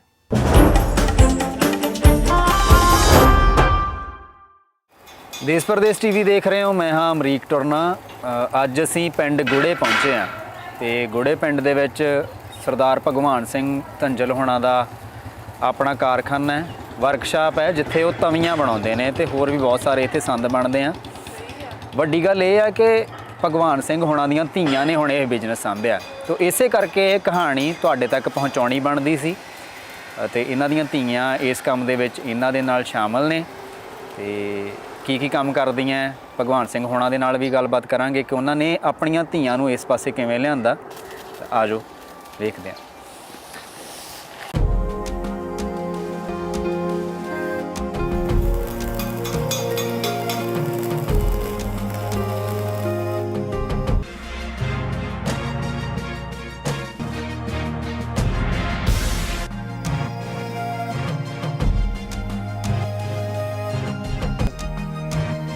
ਮੇਰੇ ਖਿਆਲ ਦੇ ਵਿੱਚ ਕੋਈ ਲੜਕੀਆਂ ਨਹੀਂ ਕਰ ਸਕਦੀਆਂ ਜਿੰਨਾ ਅਸੀਂ ਸਾਡਾ ਇਹ ਸਾਥ ਦਿੰਦੀਆਂ। ਇਸ ਕਰਕੇ ਲੜਕੀਆਂ ਤੋਂ ਆਪਣੀਆਂ ਨੂੰ ਪਹਿਲਾਂ ਟ੍ਰੇਨਡ ਕਰਦੇ ਆ, ਇਹ ਸਾਡੀਆਂ ਨਾਲ ਦੇਖ ਕੇ ਕੋਈ ਹੋਰ ਕਰੂਗਾ, ਪਹਿਲਾਂ ਕਿ ਆਪਣੀਆਂ ਤਾਂ ਤੂੰ ਕੀਤੀਆਂ ਨਹੀਂ ਹੈ। ਬੜਾ ਚੰਗਾ ਲੱਗਿਆ ਵੀ ਕੁੜੀਆਂ ਵੀ ਇਹ ਕੰਮ ਕਰਦੀਆਂ। ਕਦੋਂ ਸ਼ੁਰੂ ਕੀਤਾ ਤੁਸੀਂ? ਮੈਨੂੰ ਹੋ ਗਏ 6 ਮਹੀਨੇ ਕੰਮ ਕਰਦੇ। 6 ਮਹੀਨੇ ਤੇ ਟ੍ਰੇਨਡ ਹੋ ਗਏ ਹੋ? ਵੈਲਡਿੰਗ 'ਚ ਤਾਂ ਹੋ ਗਏ। ਵੈਲਡਿੰਗ 'ਚ ਹੋ ਗਏ ਹੋ ਤੇ ਫਿਰ ਕੀ ਬਣਾਉਂਦੇ ਹੋ? ਹੈਲਪ ਕਿੱਥੇ ਕਰਦੇ ਹੋ ਫਾਦਰ ਸਾਹਿਬ ਹੋਣਾ ਦੀ? ਮੈਂ ਤਾਂ ਵੈਸੇ ਜ਼ਿਆਦਾਤਰ ਵੈਲਡਿੰਗ 'ਚ ਹੀ ਹੈਲਪ ਕਰਦੀ ਹਾਂ। ਫਿਟਰ ਹੈਗੇ ਆ ਭਾਜੀ ਹੁਣੀ, ਉਹ ਫਿਟਿੰਗ ਕਰਕੇ ਸਾਰੀ ਸਾਨੂੰ ਦੇ ਦਿੰਦੇ ਆ। ਅੱਛਾ, ਕੱਚੇ ਟਾਂਕੇ ਕਰਕੇ ਦੇ ਦੇਣੇ ਉਹਨਾਂ ਨੇ, ਫਿਰ ਤੁਸੀਂ ਪੱਕੀਆਂ ਲੇਅਰਾਂ ਕਰਦੇ ਹੋ। ਵੈਲਡਿੰਗ ਦਾ ਕੰਮ ਸਾਡੇ ਤੇ ਛੱਡ ਦਿੰਦੇ। ਹਾਂ, ਤੇ ਬਹੁਤ ਸਾਰੇ ਸੱਜਣ ਇਹਨਾਂ ਨੂੰ ਇੰਸਟਾਗ੍ਰਾਮ ਤੇ ਫੋਲੋ ਕਰਦੇ ਨੇ, ਉੱਥੇ ਰੀਲਾਂ ਇਹਨਾਂ ਦੀਆਂ ਵੇਖੀਆਂ ਬਹੁਤ ਸਾਰੇ ਲੋਕਾਂ ਨੇ, ਅਸੀਂ ਵੀ ਵੇਖੀਆਂ, ਤੁਸੀਂ ਵੀ ਵੇਖੀਆਂ ਹੋਣਗੀਆਂ ਕਿ ਵੈਲਡਿੰਗ ਕਰਦੀ ਹੈ ਇੱਕ ਕੁੜੀ। ਇਹ ਇੱਕ ਚੰਗੀ ਗੱਲ ਹੈ ਵੀ ਉੱਥੇ ਬਿਜ਼ਨਸ 'ਚ ਵੈਸੇ ਕਿੰਨਾ ਕੁ ਸਹਿਯੋਗ ਦਿੱਤਾ ਇੰਸਟਾਗ੍ਰਾਮ ਨੇ? ਬਹੁਤ ਕਾਫੀ 2-3 ਮਹੀਨਿਆਂ ਤੋਂ ਕਾਫੀ ਕਾਲਸ ਮੈਸੇਜ ਆ ਰਹੇ ਵੀ ਹਾਂ ਅਸੀਂ ਇੰਸਟਾਗ੍ਰਾਮ ਤੋਂ ਤੁਹਾਡੀਆਂ ਤਵੀਆਂ ਦੇਖੀਆਂ, ਵੀ ਅਸੀਂ ਤੁਹਾਡੇ ਤੋਂ ਕੰਮ ਕਰਵਾਉਣਾ ਵਾ ਤਵੀਆਂ ਦਾ। ਇਹ ਵੈਸੇ ਉਹਨਾਂ ਲਈ ਸੇਧ ਹੈ। ਇੱਕ ਪਾਸੇ ਕਹਿੰਦੇ ਆ ਕਿ ਨੰਗੇਜ਼ ਬਹੁਤ ਆ ਇਦਾਂ ਦੇ ਜਿਹੜੇ ਸੋਸ਼ਲ ਮੀਡੀਆ ਦੇ ਪਲੇਟਫਾਰਮ ਨੇ, ਤੇ ਇੱਕ ਪਾਸੇ ਇਦਾਂ ਦੀਆਂ ਧੀਆਂ ਵੀ ਨੇ ਪੰਜਾਬ ਦੀਆਂ ਜਿਹੜੀਆਂ ਆਪਣੇ ਬਿਜ਼ਨਸ ਨੂੰ ਪ੍ਰਮੋਟ ਕਰਦੀਆਂ, ਜਿਹੜਾ ਉਹਨਾਂ ਦੇ ਜੱਦੀ ਪੁਸ਼ਤੀ ਕੰਮ ਤੁਰਿਆ ਆਉਂਦਾ ਕਿ ਨਹੀਂ? ਵੈਸੇ ਤੁਹਾਡੇ ਫਾਦਰ ਸਾਹਿਬ ਭਗਵਾਨ ਸਿੰਘ ਹੋਣਾ ਬਾਰੇ ਮੈਂ ਪਹਿਲਾਂ ਤੋਂ ਜਾਣਦਾ ਸੀਗਾ, ਇਹਨਾਂ ਦੇ ਨਾਮ ਦੇ, ਕਿਉਂਕਿ ਸਾਰੇ ਪੰਜਾਬ 'ਚ ਸੰਦ ਆਉਂਦੇ ਹੀ ਨੇ ਹਨਾ, ਚਾਹੇ ਉਹ ਜਿੰਨੀਆਂ ਤਵੀਆਂ ਨੇ ਲੁਧਿਆਣਾ ਸਾਰੇ। ਹਾਂਜੀ, ਤੇ ਬਾਅਦ 'ਚ ਪਤਾ ਲੱਗਿਆ ਵੀ ਹਾਂ ਹੁਣ ਤੁਸੀਂ ਵੀ ਇਹਨਾਂ ਦਾ ਪ੍ਰੋਫੈਸ਼ਨ ਸੰਭਿਆ। ਅੱਛਾ, ਵੈਸੇ ਇਹ ਕੰਮ ਕਰਨਾ ਮਤਲਬ ਕੁੜੀਆਂ ਨੂੰ ਆਪਾਂ ਵੈਲਡਿੰਗ ਕਰਦੇ ਆ, ਰਫ ਐਂਡ ਟਫ ਜੌਬ ਹੈ ਇਹ, ਤੁਹਾਡਾ ਸ਼ੌਂਕ ਆ, ਲੋੜ ਆ ਕਿ ਮਜਬੂਰੀ ਹੈ ਇਹ ਕੰਮ ਕਰਨਾ? ਫਿਲਹਾਲ ਪਹਿਲਾਂ ਤਾਂ ਮਜਬੂਰੀ 'ਚ ਹੀ ਕੰਮ ਕਰ, ਸ਼ਾਮ ਕਿੱਥੇ ਮਤਲਬ ਸਟਾਰਟਿੰਗ ਤੋਂ ਹੁਣ ਜਿੱਦਾਂ ਅਸੀਂ 4 ਭੈਣਾਂ ਵਾ, ਬ੍ਰਦਰ ਕੋਈ ਹੈ ਨਹੀਂਗਾ। ਫਾਦਰ ਸਾਹਿਬ ਨੇ ਖੁੱਲ੍ਹ ਦਿੱਤੀ ਸੀਗੀ ਪੂਰੀ, ਮੁੰਡਿਆਂ ਵਾਂਗ ਰੱਖਿਆ ਵਾ ਸਾਨੂੰ, ਕੋਈ ਚੀਜ਼ ਦੀ ਮਨਾ ਨਹੀਂ। ਜਿਵੇਂ ਆਪਾਂ ਮੁੰਡਿਆਂ ਨੂੰ ਕਰਦੇ ਆ ਹਰੇਕ ਚੀਜ਼ 'ਚ ਪਹਿਲ, ਉੱਦਾਂ ਹੀ ਸਾਡੇ ਨਾਲ ਹਰੇਕ ਜਦੋਂ ਤੋਂ ਕੰਮ ਸਟਾਰਟ ਕੀਤਾ ਨਾਲ ਹੀ ਸੀ। ਕਦੀ ਸਮਾਨ ਲੈਣ ਭੇਜ ਦੇਣਾ, ਗਰਾਇਆ ਚੱਲ ਜਾਓ, ਫਗਵਾੜੇ ਚੱਲ ਜਾਓ, ਉੱਥੋਂ ਲੈ ਲਓ, ਮਤਲਬ ਕੰਮ ਕਰਾਉਂਦੇ ਸੀ। ਇੰਟਰਸਟ ਨਹੀਂ ਸੀ ਉੱਦਾਂ ਕੰਮ ਕਰਾਉਂਦੇ ਸੀਗੇ ਵੀ ਤੁਸੀਂ ਪਹਿਲਾਂ ਢੋਆਈ ਤੇ ਸੀ? ਢੋਆਈ ਕਰਾਉਂਦੇ ਹੁੰਦੇ ਸੀ। ਫਿਰ ਮੇਰੀ ਤੋਂ ਜਿਹੜੀ ਛੋਟੀ ਆ ਪੰਜਾਬ ਪੁਲਿਸ ਦੇ ਵਿੱਚ ਆ ਹੁਣ ਉਹ। ਅੱਛਾ, ਤੇ ਉਹਨੇ 3 ਸਾਲ ਕੰਮ ਕੀਤਾ ਇੱਥੇ ਫਾਦਰ ਸਾਹਿਬ ਹੁਣਾਂ ਨਾਲ। ਅੱਛਾ, ਪੰਜਾਬ ਪੁਲਿਸ 'ਚ ਭਰਤੀ ਹੋਣ ਤੋਂ ਪਹਿਲਾਂ ਉਹਨਾਂ ਨੇ ਵੈਲਡਿੰਗ ਇੱਥੇ ਕੀਤੀ, ਨਾਲ ਦੀ ਨਾਲ ਕੰਮ ਕੀਤਾ। ਉਹ ਖਰਾਦ ਦਾ ਕੰਮ ਵੀ ਕਰਦੀ ਆ, ਸਾਡੇ ਤੋਂ ਵਧੀਆ ਜਾਣਦੀ ਆ ਉਹ, ਸਭ ਤੋਂ ਵਧੀਆ। ਹਾਂਜੀ, ਮਤਲਬ ਇਦਾਂ ਸੀਗੇ ਲੇਬਰ ਘੱਟ ਆ, ਜੇ ਬਾਹਰੋਂ ਲੇਬਰ ਰੱਖਦੇ ਆ ਉਹ 1-2 ਮਹੀਨਾ 3 ਮਹੀਨੇ ਕੰਮ ਕਰਦੀ ਆ, ਕੰਮ ਕਰਕੇ ਆਪਣਾ ਮਾੜਾ ਮੋਟਾ ਸਿੱਖਦੀ ਆ, ਦੇਖਦੀ ਆ, ਚੱਲ ਜਾਂਦੀ ਆ ਹਨਾ। ਸੋ ਫਿਰ ਡੈਡੀ ਹੁਣੀ ਕਹਿੰਦੇ ਵੀ ਜੇ ਤੁਸੀਂ ਹੋਰ ਜਗ੍ਹਾ ਜਾ ਕੇ ਵੀ ਜੌਬ ਕਰਨੀ ਆ, ਮੀਨਸ ਹੋਰ ਕਿਸੇ ਦੇ ਅੰਡਰ ਰਹਿ ਕੇ ਵੀ ਜੌਬ ਕਰਨੀ ਆ, ਤੁਹਾਡਾ ਘਰ ਦਾ ਕੰਮ ਆ, ਇੱਕ ਤਾਂ ਟੌਰ ਆ ਆਪਣੇ ਕੰਮ ਦੀ, ਸਹੀ ਗੱਲ ਆ ਹਨਾ, ਇੱਕ ਤੁਸੀਂ ਸੇਫ ਹੋ ਘਰ ਦੇ ਵਿੱਚ ਹਨਾ, ਨਹੀਂ ਤਾਂ ਤੁਹਾਨੂੰ ਪਤਾ ਹੀ ਆ ਬਾਹਰ ਕੀ ਹਾਲਾਤ ਆ ਹਨਾ। ਸੋ ਕਹਿੰਦੇ ਇੱਥੇ ਹੀ ਕੰਮ ਕਰੋ। ਬਸ ਉਹਨਾਂ ਦੀ ਗੱਲ ਸਹੀ ਹੋਈ, ਇੱਥੇ ਹੀ ਚੜਾਈ ਬਥੇਰੀ ਆ, ਇੱਥੇ ਹੀ ਬਥੇਰਾ ਕੁਝ ਮਿਲੀ ਜਾਂਦਾ, ਬਾਹਰ ਜਾ ਕੇ ਕੰਮ ਕਰਨ ਦੀ ਲੋੜ ਸਹੀ ਨਹੀਂ ਗੱਲ ਹੈ। ਹੈ। ਅੱਛਾ, ਆ ਤੁਹਾਡੀ ਸਿਸਟਰ ਇਹ ਹੈ, ਸਿਸਟਰ ਹੈ, ਪੜ੍ਹਦੇ ਨੇ ਨਾਲ? ਹਾਂਜੀ, ਇਹ ਗ੍ਰੈਜੂਏਸ਼ਨ ਕਰਦੇ ਆ ਜੀ, ਇਹ ਵੀ ਨਾਲ ਕੰਮ ਕਰਾਉਂਦੇ ਆ। ਵੀਡੀਓ 'ਚ ਨਹੀਂ ਆਉਂਦੇ, ਉਦਾਂ ਨਾਲ ਹੀ। ਚਲੋ ਵੀਡੀਓ 'ਚ ਅੱਜ ਆ ਜਾਣਗੇ ਇਹ ਕੰਮ। ਅੱਛਾ, ਇਹ BA ਕਰ ਰਹੇ ਨੇ? ਹਾਂਜੀ, ਗ੍ਰੈਜੂਏਸ਼ਨ ਫਾਈਨਲ। ਆ ਤੁਹਾਡੇ ਫਾਦਰ ਸਾਹਿਬ। ਸਾਹਿਬ ਨੇ। ਅੱਛਾ, ਫਿਰ ਹੁਣ ਤੁਹਾਨੂੰ ਖੁਸ਼ੀ ਤਾਂ ਬਿਲਕੁਲ ਹੋਣੀ ਆ ਕਿ ਧੀਆਂ ਨੇ ਜਦੋਂ ਕੰਮ ਸਾਂਭ ਲਿਆ। ਹਾਂਜੀ, ਹੁਣ ਇਦਾਂ ਵੀ ਕਿਤੇ ਪਰੇ ਉਰੇ ਜਾ ਸਕਦੇ ਨਹੀਂ, ਅੱਗੇ ਹੁਣ ਨਹੀਂ ਕਿਤੇ ਜਾ ਨਹੀਂ ਸਕਦੇ, ਹੁਣ ਆਪਣੀ ਦੁਕਾਨਦਾਰੀ ਸਾਂਭ ਲੈਂਦੇ ਸਾਰੇ। ਹਾਂਜੀ, ਤੇ ਉੱਦਾਂ ਵੀ ਬੈਨੀਫਿਟ ਘਰ ਦਾ ਕੰਮ ਘਰੇ ਹੀ ਹੈ। ਤੇ ਸਾਡੀ ਤਾਂ ਇਹ ਸੋਚ ਸੀ ਵੀ ਵਿਦੇਸ਼ਾਂ 'ਚ ਨਾ ਨਿਆਣੇ ਭੇਜੀਏ, ਇੱਥੇ ਕੰਮ ਇਹ ਕਹਿੰਦੇ ਨਹੀਂ, ਇੱਥੇ ਹੀ ਰਹੋ, ਤੁਸੀਂ ਬਾਹਰ ਨਹੀਂ ਜਾਣਾ। ਬਾਹਰ ਅਸਲ ਸਾਡੇ ਹਿੰਦੁਸਤਾਨ ਦੇ ਵਿੱਚ ਜੇ ਲੇਡੀਜ਼ ਇੰਡਸਟਰੀ ਨੂੰ ਆਊਗੀ ਤਾਂ ਤਦੇ ਅਸੀਂ ਗਾਂਹ ਤਰੱਕੀ ਕਰ ਸਕਦੇ, ਨਹੀਂ ਤੇ ਨਹੀਂ ਕਰ ਸਕਦੇ। ਕਿਉਂ ਚਾਈਨਾ ਵੀ ਇਸੇ ਕਰਕੇ ਗਾਂਹ ਤੱਕਰੀ ਗਿਆ ਕਿ ਉਹਨਾਂ ਦੀ ਲੇਡੀਜ਼ ਨੇ ਕੰਮ ਸਾਂਭਿਆ। ਇੱਕ ਲੇਡੀ ਆ ਪੂਰਾ ਪਲਾਂਟ ਚਲਾਈ ਜਾਂਦੇ ਆ। ਜੇ ਕੁੜੀਆਂ ਨੂੰ ਚਲੋ ਅਸੀਂ ਤਿੰਨ ਚੌਂ ਨੂੰ ਸਿਖਾ ਲਿਆ, ਹੋ ਸਕਦਾ ਆਉਣ ਵਾਲੇ ਸਮੇਂ ਲਈ ਇਹ ਹੋਰਾਂ ਨੂੰ ਸਿਖਾ ਸਕਣ।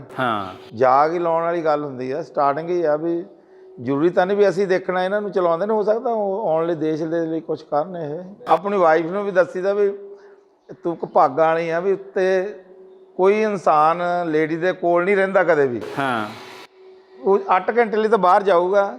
ਅਸੀਂ 20 ਸਾਲਾਂ ਦੇ ਨਾਲ ਹੀ ਇਕੱਠੇ ਕੰਮ ਕਰਦੇ ਹਾਂ, ਕੋਠੇ ਤੋਂ ਥੱਲੇ ਉਤਰਨਾ ਜੀ, ਤੇ ਮੀਂਹ ਆਵੇ ਕਣੀ ਆਵੇ, ਘਰ 'ਚ ਰਿਜ਼ਕ ਮਹਾਰਾਜ ਦੇ ਸੱਚੇ ਪਾਤਸ਼ਾਹ ਦੀ ਮਿਹਰਬਾਨੀ ਹੈ ਵੀ ਰਿਜ਼ਕ ਕੋਈ ਐਸਾ ਨਹੀਂ ਵੀ ਘਰ 'ਚ ਰਿਜ਼ਕ ਵੀ ਜਿਹਦੇ ਹੈਗਾ ਤਾਂ ਉਹਨੂੰ ਕਿਤੇ ਦੂਰ ਰਿਜ਼ਕ ਲਈ ਹਮੇਸ਼ਾ ਬਾਹਰ ਹੀ ਜਾਣਾ ਪੈਂਦਾ। ਸਾਡੇ ਤਾਂ ਸੱਚੇ ਪਾਤਸ਼ਾਹ ਨੂੰ ਕੋਠੇ ਤੋਂ ਉੱਤੇ ਦੇ ਥੱਲੇ ਕੰਮ ਆ। ਵੈਸੇ ਹੈਗੀਆਂ ਕੋਈ ਕੁੜੀਆਂ ਜਿਹੜੀਆਂ ਤੁਹਾਨੂੰ ਵੇਖ ਕੇ ਕਹਿੰਦੀਆਂ ਹੁਣ ਵੀ ਅਸੀਂ ਵੀ ਇਹ ਕੰਮ ਕਰਨਾ ਹੈ? ਨਹੀਂ ਕਹਿੰਦੀ ਕੋਈ ਵੀ ਨਹੀਂ ਕਹਿੰਦੀ। ਹਰਿਆਣੇ ਦੇ ਵਿੱਚ ਕੁੜੀਆਂ ਬਹੁਤ ਇਸ ਕੰਮ ਨੂੰ ਮੂਹਰੇ ਜਾਣ ਨੂੰ ਤਿਆਰ ਆ ਜੀ। ਹਰਿਆਣੇ ਦੇ ਲੋਕ ਜਿਹੜੀ ਆਪਣੇ ਨਹੀਂ, ਇੱਧਰ ਨਹੀਂ ਹੈਗਾ ਪੰਜਾਬ 'ਚ। ਇਹਨਾਂ ਨੂੰ ਸਿਰਫ ਜ਼ਿਆਦਾ ਕੈਨੇਡਾ ਦਾ ਬਾਹਰ ਜਾਣਾ, ਆਈਲਟਸ ਕਰਨੀ ਆ, ਬਾਹਰ ਜਾਣਾ ਬਸ। ਤੁਹਾਡਾ ਨਹੀਂ ਇਹ? ਨਹੀਂ, ਮੇਰਾ ਨਹੀਂ ਫਿਲਹਾਲ। ਜੇ ਮੈਨੂੰ ਇੱਥੇ 60-70 ਹਜ਼ਾਰ ਰੁਪਇਆ ਬਣੇ ਨਾ ਮਹੀਨੇ ਦਾ, ਮੈਂ ਕਦੀ ਵੀ ਨਹੀਂ ਕਹੂੰਗੀ ਵੀ ਮੈਂ ਬਾਹਰ ਜਾਣਾ। ਮੈਨੂੰ ਇੱਥੇ ਹੀ ਵਧੀਆ ਪੈਸੇ ਬਣਦੇ ਹੋਣ, ਹੈ ਨਾ, ਮੈਨੂੰ ਲੋੜ ਨਹੀਂ ਬਾਹਰ ਜਾਣ ਦੀ, ਆਪਾਂ ਇੱਥੇ ਹੀ ਠੀਕ। ਤੁਹਾਡੀਆਂ ਸਹੇਲੀਆਂ ਨੇ ਕਦੀ ਕਿਹਾ ਵੀ ਮੈਨੂੰ ਕੰਮ ਸਿਖਾ ਦਿਓ ਇਦਾਂ ਦਾ ਜਾਂ ਕੁਝ ਵੀ ਇਦਾਂ? ਕੋਈ ਨਹੀਂ ਕਹਿੰਦਾ, ਕੋਈ ਤਿਆਰ ਨਹੀਂ ਹਾਰਡ ਵਰਕਿੰਗ ਕਰਨ ਲਈ, ਕੋਈ ਵੀ ਨਹੀਂ। ਅੱਛਾ, ਸਾਰੇ ਕਹਿੰਦੇ ਆ ਬਸ ਆਫਿਸ ਵਾਲੀ ਜੌਬ ਹੋਵੇ, ਬੈਠੇ ਹੋਈਏ। ਵਾਈਟ ਕਾਲਰ ਜੌਬ ਚਾਹੀਦੀ ਆ, ਸਿਟਿੰਗ ਵਾਲੀ। ਵੈਸੇ ਜਿਹੜੀਆਂ ਕੁੜੀਆਂ ਇਹ ਕੰਮ ਸਿੱਖਣਾ ਚਾਹੁੰਦੀਆਂ ਕੀ ਕਹਿਣਾ ਚਾਹੁੰਦੇ ਹੋ ਤੁਸੀਂ? ਸਿੱਖਣਾ ਵਧੀਆ ਲਾਈਨ ਆ, ਹੁਨਰ ਆਂਦਾ ਹੱਥ 'ਚ। ਮੁੰਡਿਆਂ ਨੂੰ ਮੈਂ ITI ਲੱਗੀ ਆ, ਹੈ ਨਾ, ਕਰਨ। ਮੀਨਸ ਮੁੰਡਿਆਂ ਨੂੰ ਇੰਨੀ ਵਧੀਆ ਲੇਅਰ ਲਗਾਣੀ ਨਹੀਂ ਆਉਂਦੀ ਜਿੰਨੀ ਵਧੀਆ ਲੇਅਰ ਮੈਂ 4-5 ਮਹੀਨਿਆਂ ਦੇ ਵਿੱਚ ਮੀਨਸ ਵੈਲਡਿੰਗ ਕਰ ਲੈਂਦੀ ਆ। ਮੁੰਡਿਆਂ ਦੇ ਇੰਨੇ ਹੱਥ ਨਹੀਂ ਹੈਗੇ। ਕੁੜੀਆਂ ਸਫਾਈ ਨਾਲ ਕੰਮ ਕਰਦੀਆਂ। ਹਾਂਜੀ, ਜੇ ਕੁੜੀਆਂ ਸਿੱਖ ਲੈਣ, ਵਧੀਆ ਹੁਨਰ ਆ ਉਹਨਾਂ ਦਾ, ਆਰਾਮ ਨਾਲ ਬੈਠ ਕੇ ਆਪਣਾ 15-20 ਹਜ਼ਾਰ ਮਹੀਨੇ ਦਾ ਕਮਾ ਸਕਦੀਆਂ ਆਰਾਮ ਨਾਲ, ਵਧੀਆ। ਵੀ ਇੱਥੇ ਪਿੰਡ 'ਚ ਆਪਾਂ ਤਰੱਕੀ ਕਰੀਏ, ਹੋਰ ਕਾਰੋਬਾਰ ਕਰੀਏ, ਸਾਡੇ ਨਾਲ ਦੇਖ ਕੇ ਕੋਈ ਹੋਰ ਕਰੇ।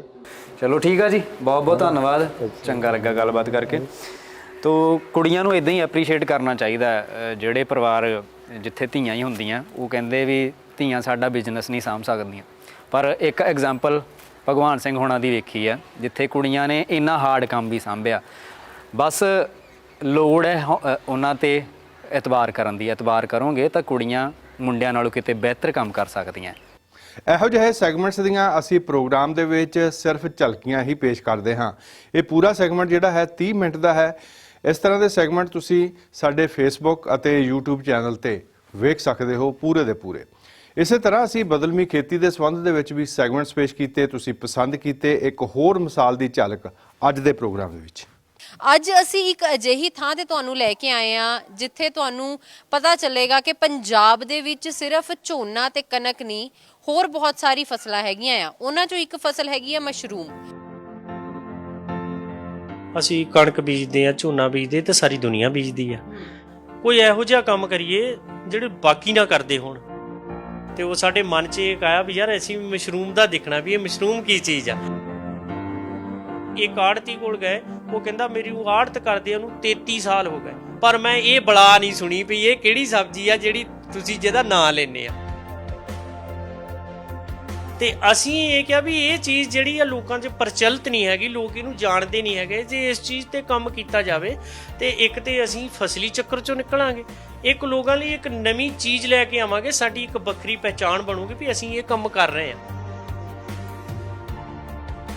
ਕਿਹੜੀ ਸਮੱਸਿਆ ਦਾ ਵੀ ਸਾਹਮਣਾ ਕਰਨਾ ਪਿਆ ਤੇ ਲੋਕਾਂ ਦਾ ਕੀ ਰਵੱਈਆ ਸੀ? ਉਸ ਟਾਈਮ ਮੈਡਮ ਰਵੱਈਆ ਇਹ ਸੀ ਵੀ ਲੋਕ ਸਾਨੂੰ ਮਜ਼ਾਕ ਕਰਦੇ ਸੀ। ਅਸੀਂ ਇੱਕ ਬਹੁਤ ਛੋਟੇ ਜਿਹੇ ਲੈਵਲ ਤੇ ਕੰਮ ਕਰਦੇ ਸੀ ਤੇ ਸਾਨੂੰ ਖੁੰਭ ਫੈਕਟਰੀ ਕਹਿੰਦੇ ਸੀ, ਤੇ ਅਸੀਂ ਪ੍ਰਮਾਤਮਾ ਅੱਗੇ ਦੁਆ ਕਰਦੇ ਸੀ ਵੀ ਮਾਲਕਾ ਵੀ ਕਿਸੇ ਦਿਨ ਫੈਕਟਰੀ ਸਾਡੀ ਲਗਾ ਦੇ। ਉਹ ਪ੍ਰਮਾਤਮਾ ਨੇ ਅੱਜ ਲਗਾ ਦਿੱਤੀ, ਅੱਜ ਨਹੀਂ ਕੋਈ ਕਹਿੰਦਾ ਸਾਨੂੰ। ਕਈ ਵਾਰ ਹਾਲਾਤ ਇਦਾਂ ਦੇ ਆ ਜਾਂਦੇ ਸੀਗੇ ਵੀ ਮਨ ਉਦਾਸ ਹੋ ਜਾਂਦਾ ਸੀ ਵੀ ਅਸੀਂ ਕਰਨਾ ਵੀ ਚਾਹੁੰਦੇ ਸੀ ਪਰ ਸਾਡੀ ਕੋਈ ਬਾਂਹ ਫੜਨ ਵਾਲਾ ਨਹੀਂ ਸੀ। ਅਸੀਂ ਹਟੇ ਨਹੀਂ, ਅਸੀਂ ਅੱਕੇ ਨਹੀਂ, ਥੱਕੇ ਜ਼ਰੂਰ ਸੀ ਪਰ ਅੱਕੇ ਨਹੀਂ। ਅਸੀਂ ਉਹਦੇ ਬਾਰੇ ਪੁੱਛਿਆ ਕਿ ਈਵਨ ਇੱਥੇ ਕੋਈ ਲੇਬਰ ਵਾਲਿਆਂ ਦੇ ਬੰਦਿਆਂ ਦੇ ਵੀ ਅਸੀਂ ਗੋਡੀਆਂ ਹੱਥ ਲਾਏ ਉਹਨਾਂ ਸਮਿਆਂ ਦੇ ਵਿੱਚ ਇਸ ਚੀਜ਼ ਦੀ ਪ੍ਰਾਪਤੀ ਕਰਨੇ ਨੂੰ।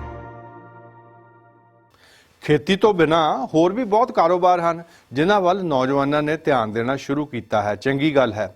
ਪੰਜਾਬ ਤੋਂ ਬਾਹਰ ਪ੍ਰਦੇਸ਼ਾਂ ਦੇ ਵਿੱਚ ਆ ਕੇ ਅਸੀਂ ਹਰ ਤਰ੍ਹਾਂ ਦੇ ਕਾਰੋਬਾਰ ਚਲਾਏ ਹਨ, ਕਾਮਯਾਬ ਹੋਏ ਹਾਂ, ਤਾਂ ਪੰਜਾਬ 'ਚ ਕਿਉਂ ਨਹੀਂ ਹੋ ਸਕਦਾ? ਸਿਆਸੀ ਸਿਸਟਮ ਠੀਕ ਹੋ ਜਾਵੇ, ਮਿਹਨਤ ਅਤੇ ਲਗਨ ਦੇ ਨਾਲ ਕੋਈ ਵੀ ਕੰਮ ਕੀਤਾ ਜਾਵੇ ਤਾਂ ਅਸੀਂ ਆਪਣੀ ਧਰਤੀ, ਆਪਣੇ ਲੋਕ ਛੱਡ ਕੇ ਪਰਦੇਸੀ ਕਿਉਂ ਹੋਈਏ? ਕੀ ਲੋੜ ਹੈ? ਕੱਲ ਸਾਡੀ ਟੀਮ ਇੱਕ ਹੋਰ ਨੌਜਵਾਨ ਨੂੰ ਮਿਲੀ। ਛੋਟੀ ਜਿਹੀ ਝਲਕ ਪੇਸ਼ ਕਰਦੇ ਹਾਂ। ਪੂਰਾ ਸੈਗਮੈਂਟ ਸਾਡੇ ਫੇਸਬੁੱਕ ਅਤੇ YouTube ਚੈਨਲ ਤੇ ਪਾ ਦਿੱਤਾ ਹੈ, ਦੇਖ ਸਕਦੇ ਹੋ। ਦੇਸ਼ ਪ੍ਰਦੇਸ਼ ਟੀਵੀ ਦੇਖ ਰਹੇ ਹੋ। ਅਸੀਂ ਅੱਜ ਮੋਹਾਲੀ ਕਲਾਂ ਆਏ ਆ, ਜ਼ਿਲ੍ਹਾ ਮਲੇਰਕੋਟਲਾ ਦਾ ਪਿੰਡ ਆ, ਤੇ ਬਾਈ ਸੁੱਖੇ ਹੋਣਾ ਦੇ ਤੇ ਪਵਨ ਹੋਣਾ ਦੇ ਘਰ ਆਏ ਆ। ਬਹੁਤ ਸਾਰੇ ਕੁੱਤੇ ਨੇ ਇਹਨਾਂ ਦੇ ਕੋਲ ਰੱਖੇ ਹੋਏ, ਤੇ ਇਹ ਇੱਕ ਪੰਜਾਬੀਆਂ ਦੇ ਕੋਲ ਨਵਾਂ ਸ਼ੌਂਕ ਹੈ ਇੱਕ ਜਿਹੜਾ ਇੰਟਰੋਡਿਊਸ ਹੋਇਆ, ਤੇ ਬਹੁਤ ਸਾਰੀਆਂ ਨਵੀਆਂ ਬਰੀਡਸ ਨੇ ਇਹਨਾਂ ਦੇ ਕੋਲ ਜਿਹੜੀਆਂ ਅੱਜ ਅਸੀਂ ਤੁਹਾਨੂੰ ਵਿਖਾਉਣੀਆਂ ਵੀ ਆ। ਤੇ ਬਾਈ ਸੁੱਖੇ ਹੋਣਾ ਨਾਲ ਗੱਲਬਾਤ ਕਰਾਂਗੇ। ਪਰ ਆਹ ਕੁੱਤੇ ਬਾਰੇ ਮੈਂ ਜਾਣ ਕੇ ਥੋੜਾ ਜਿਹਾ ਹੈਰਾਨ ਆ। ਕਹਿੰਦੇ 4.5 ਲੱਖ ਦਾ ਇਹ ਆ ਤੇ ਕਿਤੇ ਹੋਰ ਬਾਹਰਲੇ ਮੁਲਕ ਚੋਂ ਮੰਗਾਇਆ। ਤੇ ਬਾਈ ਸੁੱਖੇ ਕਿਵੇਂ ਹੋ? ਵਧੀਆ ਜੀ ਵਧੀਆ। ਇਹਦਾ ਨਾਮ ਕੀ ਹੈ, ਕਿਹੜੀ ਨਸਲ ਹੈ ਇਹ? ਵੀਰੇ ਫ੍ਰੈਂਚ ਬੁਲਡੌਗ ਆ, ਨਾਮ ਇਹਦਾ ਚਾਰਲੀ। ਇਹ ਛਾਲ ਨਾ ਮਾਰ ਦੇ ਭਰਾਵਾ, ਮਹਿੰਗਾ ਬਹੁਤ ਆ, ਮੇਰੇ ਸਿਰ ਨਾ ਪਾ ਦਿਓ ਅੱਜ।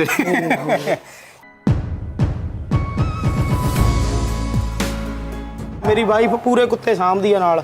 ਹੁਣ ਜਿਹੜੀ ਅਸੀਂ ਤਾਂ ਬਸ ਰੋਟੀ ਪਾਉਣ ਵਾਲੇ ਆ, ਕੁੱਤੀਆਂ ਦੇ ਸੂਏ ਜਦੋਂ ਹੋ ਗਏ ਤੇ ਬੱਚੇ ਇਹਨੇ ਸਾਂਭਣੇ ਆ। ਇਹੋ ਜਿਹੜਾ 4.5 ਲੱਖ ਦਾ ਥਾਈਲੈਂਡ ਤੋਂ ਮੰਗਵਾਇਆ, ਮੈਨੂੰ ਤੋਂ ਰੜਕੀ ਜਾਂਦਾ ਵੀ ਬਾਈ ਨੇ ਇੰਨਾ ਪੈਸਾ ਲਾਤਾ ਹੈ ਕੁੱਤੇ ਤੇ। ਬਸ ਵੀਰੇ ਹੁਣ ਜੇ ਬਣਦੇ ਆ ਤਾਂ ਹੀ ਲਾਉਨੇ ਆ।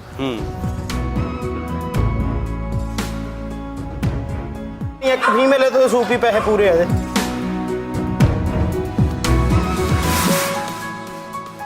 ਛਾਲ ਨਾ ਮਾਰ ਦੇ ਭਰਾਵਾ, ਮਹਿੰਗਾ ਬਹੁਤ ਆ, ਮੇਰੇ ਸਿਰ ਨਾ ਪਾ ਦਿਓ ਅੱਜ। ਜੇ ਸਾਨੂੰ ਬੰਦਾ ਬੱਚਾ ਵੀ ਦਿੰਦਾ ਹੈਗਾ, ਅਸੀਂ ਆਪਦਾ ਬੱਚਾ ਲੱਖ ਰੁਪਏ ਦਾ ਵੇਚਦੇ ਆ ਵੀਰੇ।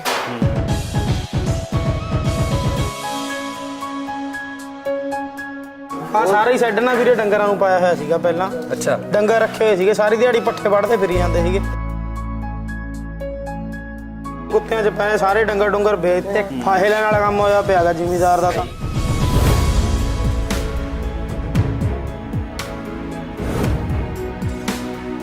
ਮੇਲ ਲੱਖ ਰੁਪਏ ਦਾ ਵਿਕੀ ਜਾਂਦਾ, ਫੀਮੇਲ 140 1.5 ਦੀ। ਅੱਛਾ। 5 ਲੱਖ ਰੁਪਏ 'ਚ ਪਾਇਆ ਹੈਗਾ। ਕਿੱਥੋਂ ਮੰਗਾਇਆ ਉਹ ਚਾਈਨਾ ਤੋਂ। ਆਹ ਕਿਹੜਾ ਆ? ਇਹ ਪੈਡੀਗਰੀ ਦੀ ਐਡ ਦੇ ਉੱਤੇ ਵੀ ਹੁੰਦਾ ਹੈ। ਗੋਲਡਨ ਰਿਟਰੀਵਰ ਆ ਜੀ। ਗੋਲਡਨ ਪ੍ਰੀਵਰ। ਕੁੜੀ ਵੀਰੇ ਮੇਰੀ ਕਰਮ ਵਾਲੀ ਆ, ਜਿੱਦਣ ਦੀ ਇਹ ਆਈ ਆ ਨਜ਼ਾਰੇ ਲਿਆਂਦੇ ਪਏ ਆ।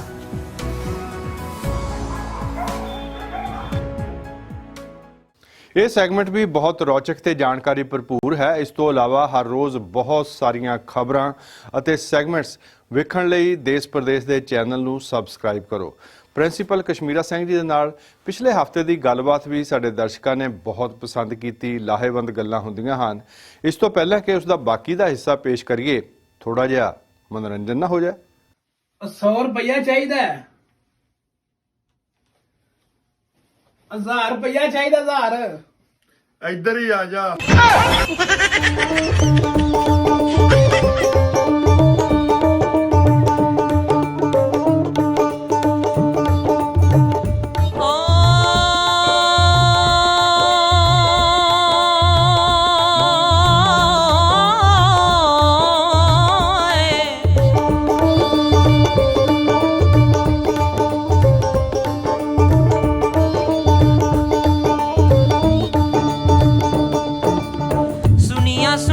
ਗਲੀਆਂ ਨੀ ਓ ਮੇਰੇ ਯਾਰ ਬਿਨਾ ਦਿਲ ਪਿਆ ਕੋ ਤੇ ਖਾਂਦਾ ਨੀ ਦਿਲਦਾਰ ਬਿਨਾ ਸੁਣੀਆਂ ਸੁਣੀਆਂ ਗਲੀਆਂ ਨੀ ਉਹ ਮੇਰੇ ਯਾਰ ਬਿਨਾ ਦਿਲ ਪਿਆ ਗੋਤੇ ਖਾਂਦਾ ਨੀ ਦਿਲਦਾਰ ਬਿਨਾ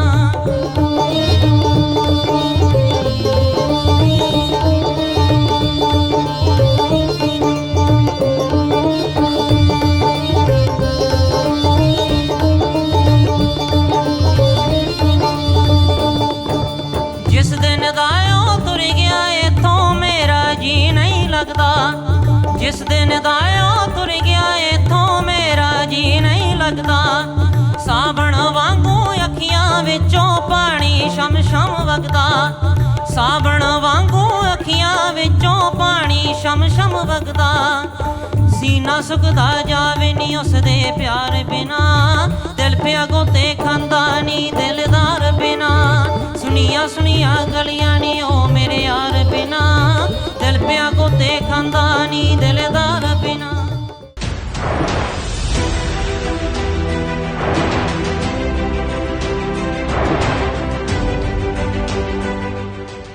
ਪ੍ਰਿੰਸੀਪਲ ਕਸ਼ਮੀਰਾ ਸਿੰਘ ਜੀ ਸਟੂਡੀਓਜ਼ ਦੇ ਵਿੱਚ ਨੇ ਜਿਹੜੇ ਕੁਰਬਾਨੀ ਤੇ ਗੱਲਬਾਤ ਕਰ ਰਹੇ ਹਨ। ਕੁਰਬਾਨੀ ਦੀ ਪਰਿਭਾਸ਼ਾ ਉਹਨਾਂ ਨੇ ਜਿਹੜੀ ਦਿੱਤੀ ਹੈ ਕਿ ਆਪਣਾ ਨੁਕਸਾਨ ਕਰਕੇ ਦੂਸਰੇ ਦਾ ਕੋਈ ਭਲਾ ਕਰ ਦੇਣਾ, ਇਹ ਦਰਅਸਲ ਕੁਰਬਾਨੀ ਦੀ ਇੱਕ ਨਿੱਕੀ ਜਿਹੀ ਡੈਫੀਨੇਸ਼ਨ ਹੈ। ਪਰ ਅੱਗੇ ਜਾ ਕੇ ਉਹਨਾਂ ਨੇ ਦੱਸਿਆ ਕੁਰਬਾਨੀ ਕਰਨ ਵਾਲੇ ਕੌਣ ਨੇ, ਕਾਹਦੇ ਲਈ ਕੁਰਬਾਨੀ ਕੀਤੀ ਜਾ ਸਕਦੀ ਹੈ। ਉਹਨਾਂ ਨੇ ਦੱਸਿਆ ਕਿ ਪਿਤਾ ਆਪਣੇ ਪਰਿਵਾਰ ਲਈ ਸਭ ਤੋਂ ਵੱਡੀ ਕੁਰਬਾਨੀ ਕਰਦਾ ਹੈ। ਫਿਰ ਸਭ ਬਹੁਤ ਸਾਰੇ ਲੋਕ ਉਹਨੂੰ ਤੁਸੀਂ ਕੁਰਬਾਨੀ ਦੀ ਡੈਫੀਨੇਸ਼ਨ ਵੀ ਦੇ ਸਕਦੇ ਹੋ, ਉਹ ਕੁਰਬਾਨੀਆਂ ਕਰਦੇ ਰਹਿੰਦੇ ਆ, ਪਰ ਉਹ ਕੁਰਬਾਨੀ ਦੇ ਵਿੱਚ ਉਹਨਾਂ ਦਾ ਪਰਸਨਲ ਫਾਇਦਾ ਹੁੰਦਾ, ਜਿਹੜਾ ਜ਼ਾਤੀ ਮਫਾਦ ਹੁੰਦਾ। ਕੋਈ ਬੇਸ਼ੱਕ ਉਹ ਥੋੜ੍ਹਾ ਬਹੁਤ ਆਪਦਾ ਨੁਕਸਾਨ ਕਰਕੇ ਵੀ ਚੱਲਦਾ ਰਹਿੰਦਾ, ਪਰ ਇਵੈਂਚੁਅਲੀ ਉਹਨੂੰ ਪਤਾ ਹੁੰਦਾ ਕਿ ਮੇਰਾ ਨਿੱਜ ਨੂੰ ਫਾਇਦਾ ਪਹੁੰਚਣਾ। ਨਿੱਜ ਨੂੰ ਫਾਇਦਾ ਪਹੁੰਚਣ ਵਾਲਾ ਜਿਹੜਾ ਤੁਹਾਨੂੰ ਉੱਪਰੋਂ ਕੁਰਬਾਨੀ ਵੀ ਲੱਗਦੀ ਹੋਵੇ ਜਾਂ ਇਸ ਤਰ੍ਹਾਂ ਦਾ ਲੱਗਦਾ ਹੋਵੇ ਕਿ ਦੂਜੇ ਲੋਕਾਂ ਲਈ ਵੀ ਇਹ ਫਾਇਦਾ ਪਹੁੰਚਾ ਰਿਹਾ, ਉਹਦੇ ਵਿੱਚ ਉਹਦਾ ਆਪਣਾ ਇੰਟਰਸਟ। ਦੇਖੋ ਸਿੰਘ ਸਾਹਿਬ, ਇਸ ਗੱਲ ਦੇ ਨਾਲ ਮੈਂ 100% ਤੁਹਾਡੇ ਨਾਲ ਸਹਿਮਤ ਹਾਂ। ਵੀ ਜੇ ਇਹ ਗਾਹਾਂ ਬਰੀਕੀ ਵਿੱਚ ਚਲ ਜਾਈਏ ਨਾ, ਜਾਂ ਗਾਹਾਂ ਬਰੀਕੀ ਵਿੱਚ ਚਲ ਜਾਈਏ ਤਾਂ ਹਰ ਆਦਮੀ ਜਿਹੜਾ ਹੈਗਾ ਆ ਉਹ ਫਿਰ ਜੋ ਆਪ ਠੀਕ ਸਮਝਦਾ ਉਹਦੇ ਲਈ ਉਹ ਕਰਦਾ, ਉਹਦੀ ਆਪਣੀ ਖੁਸ਼ੀ ਇਨਵੋਲਵ ਹੁੰਦੀ ਹੈ ਹਰ ਬੰਦੇ। ਫਿਰ ਜੇ ਬਰੀਕੀ ਚਲ ਜਾਈਏ, ਪਰ ਆਪਾਂ ਉੱਪਰਲੀ ਸਤ੍ਹਾ ਦੀ ਗੱਲ ਕਰ ਰਹੇ ਹਾਂ ਜਿਹਦੇ ਵਿੱਚ ਸਿੰਘ ਸਾਹਿਬ ਉੱਦਾਂ ਮੈਂ ਤੁਹਾਨੂੰ ਦੱਸਾਂ ਜਾ ਕੇ ਜਿਹੜੀ ਆਪਣੀ ਕੁਰਬਾਨੀ ਜਾਂ ਸ਼ਹੀਦੀ ਵੀ ਆ, ਇੱਕ ਲਈ ਉਹ ਸ਼ਹੀਦੀ ਆ, ਦੂਜੇ ਲਈ ਉਹ ਗਦਾਰੀ ਆ। ਠੀਕ ਹੈ, ਇਸ ਕਰਕੇ ਇਹ ਗੱਲਾਂ ਜਿਹੜੀਆਂ ਹੈਗੀਆਂ ਬਹੁਤ ਔਖੀਆਂ ਆ। ਹੁਣ ਖਬਰ ਤੁਹਾਨੂੰ ਲੱਗ ਜਾਂਦੀ ਹੈ ਜਾ ਕੇ ਜੀ ਵੀ ਜਿਹੜੇ ਇੱਕ ਪਾਸੇ ਆ ਗਏ ਵੀ 4 ਸ਼ਹੀਦ ਜੇ ਹੁਰ ਵਤਨ ਦੇ ਲਈ ਮਾਰੇ ਗਏ ਇੰਨੇ ਬੰਦੇ, ਦੂਜੇ ਪਾਸੇ ਖਬਰ ਲੱਗ ਜਾਂਦੀ ਆ 4 ਆਤੰਕਵਾਦੀ ਕੁੱਤੋਂ ਕੀ ਤਰ੍ਹਾਂ ਢੇਰ ਕਰ ਦਿਏ ਗਏ। ਠੀਕ ਹੈ ਨਾ, ਉਹੀ ਬੰਦੇ ਉਹ ਮਰਨ ਵਾਲੇ ਨੂੰ ਉੱਦਾਂ ਲੈਂਦੇ ਆ, ਉਹ ਮਰਨ ਵਾਲੇ ਨੂੰ ਉੱਦਾਂ ਲੈਂਦੇ ਆ। ਇੱਕ ਬੰਦਾ ਜਿਹੜਾ ਹੈਗਾ ਉਹਦੇ ਲਈ ਸ਼ਹੀਦ ਆ, ਦੂਜੇ ਲਈ ਉਹ ਗੱਦਾਰ ਹੈਗਾ। ਬਾਗੇ ਤੋਂ ਇੱਧਰਲੇ ਪਾਸੇ ਮਰਦਾ ਉਹਨੂੰ ਹੋਰ ਤਰ੍ਹਾਂ ਲੈਂਦੇ ਆ, ਬਾਗੇ ਤੋਂ ਪਰਲੇ ਪਾਸੇ ਮਰਦਾ ਉਹਨੂੰ ਹੋਰ ਤਰ੍ਹਾਂ ਲੈਂਦੇ ਆ। ਸੋ ਇਹ ਤਾਂ ਆਪਣੇ ਇਸ਼ਟ ਦੀ ਗੱਲ ਹੈਗੀ ਆ, ਬਲੀਫ ਦੀ ਗੱਲ ਆ। ਬਲੀਫ ਸੁਪਰਫੀਸ਼ੀਅਲ ਲੈਵਲ ਤੇ ਨਾ ਹੁਣ ਰੱਖੋ ਤੋਂ ਲੋਕ ਜ਼ਿਆਦਾ ਐਕਸਪੈਕਟ ਕਰਦੇ ਆ।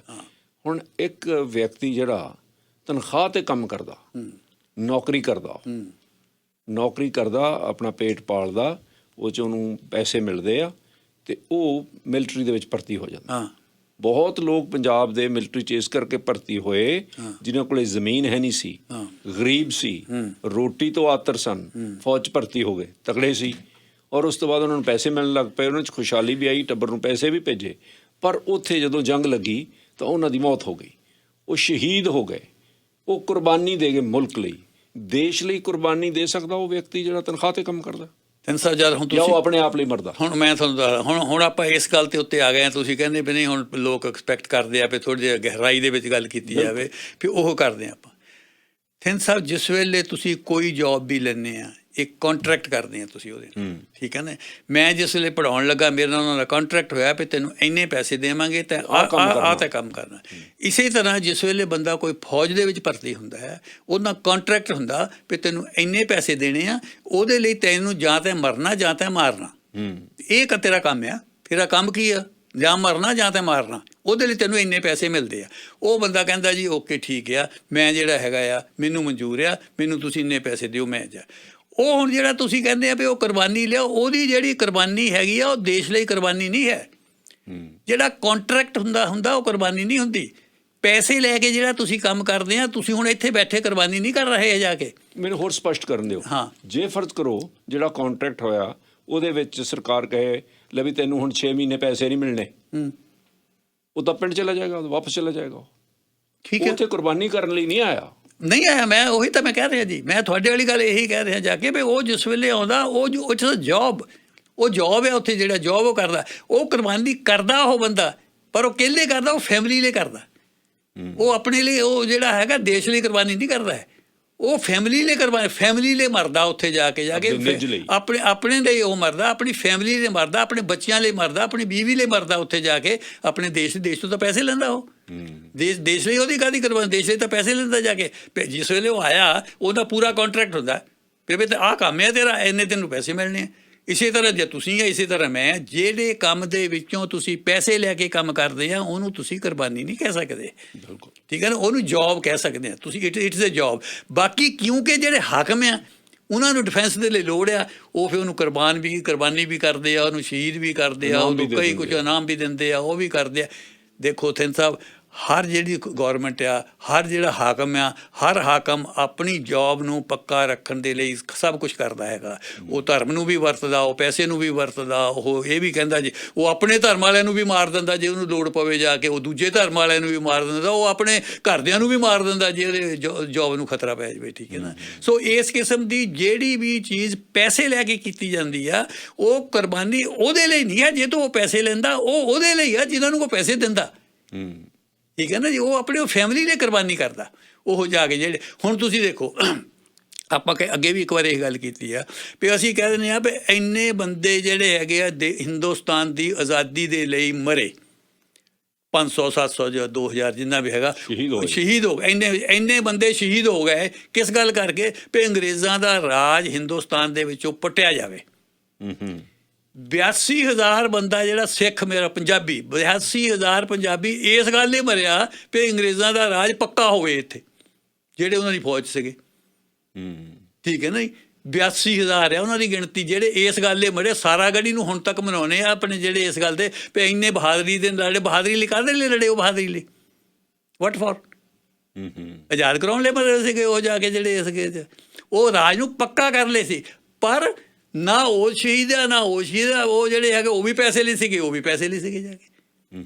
ਉਹ ਵੀ ਸ਼ਹੀਦ, ਉਹ ਅੰਗਰੇਜ਼ ਦੀ ਫੌਜ ਵਿੱਚ ਕਿਉਂ ਗਏ? ਉਹ ਅੰਗਰੇਜ਼ ਦਾ ਰਾਜ ਪੱਕਾ ਕਰਨ ਲਈ ਨਹੀਂ ਗਏ। ਉਹ ਅੰਗਰੇਜ਼ ਦਾ ਰਾਜ ਉਹ ਪੈਸੇ ਲਈ ਗਏ ਆ। ਉਹਨਾਂ ਨੂੰ ਆਪਣੀ ਫੈਮਿਲੀ ਦੇ ਵਿੱਚ ਪੈਸਿਆਂ ਦੀ ਲੋੜ ਸੀ, ਇਸ ਕਰਕੇ ਉੱਥੋਂ ਪੈਸੇ ਮਿਲਦੇ ਸੀ, ਉਹਦੇ ਲਈ ਗਏ। ਹਮੇਸ਼ਾ ਇਸ ਤਰ੍ਹਾਂ ਨਹੀਂ ਹੁੰਦਾ।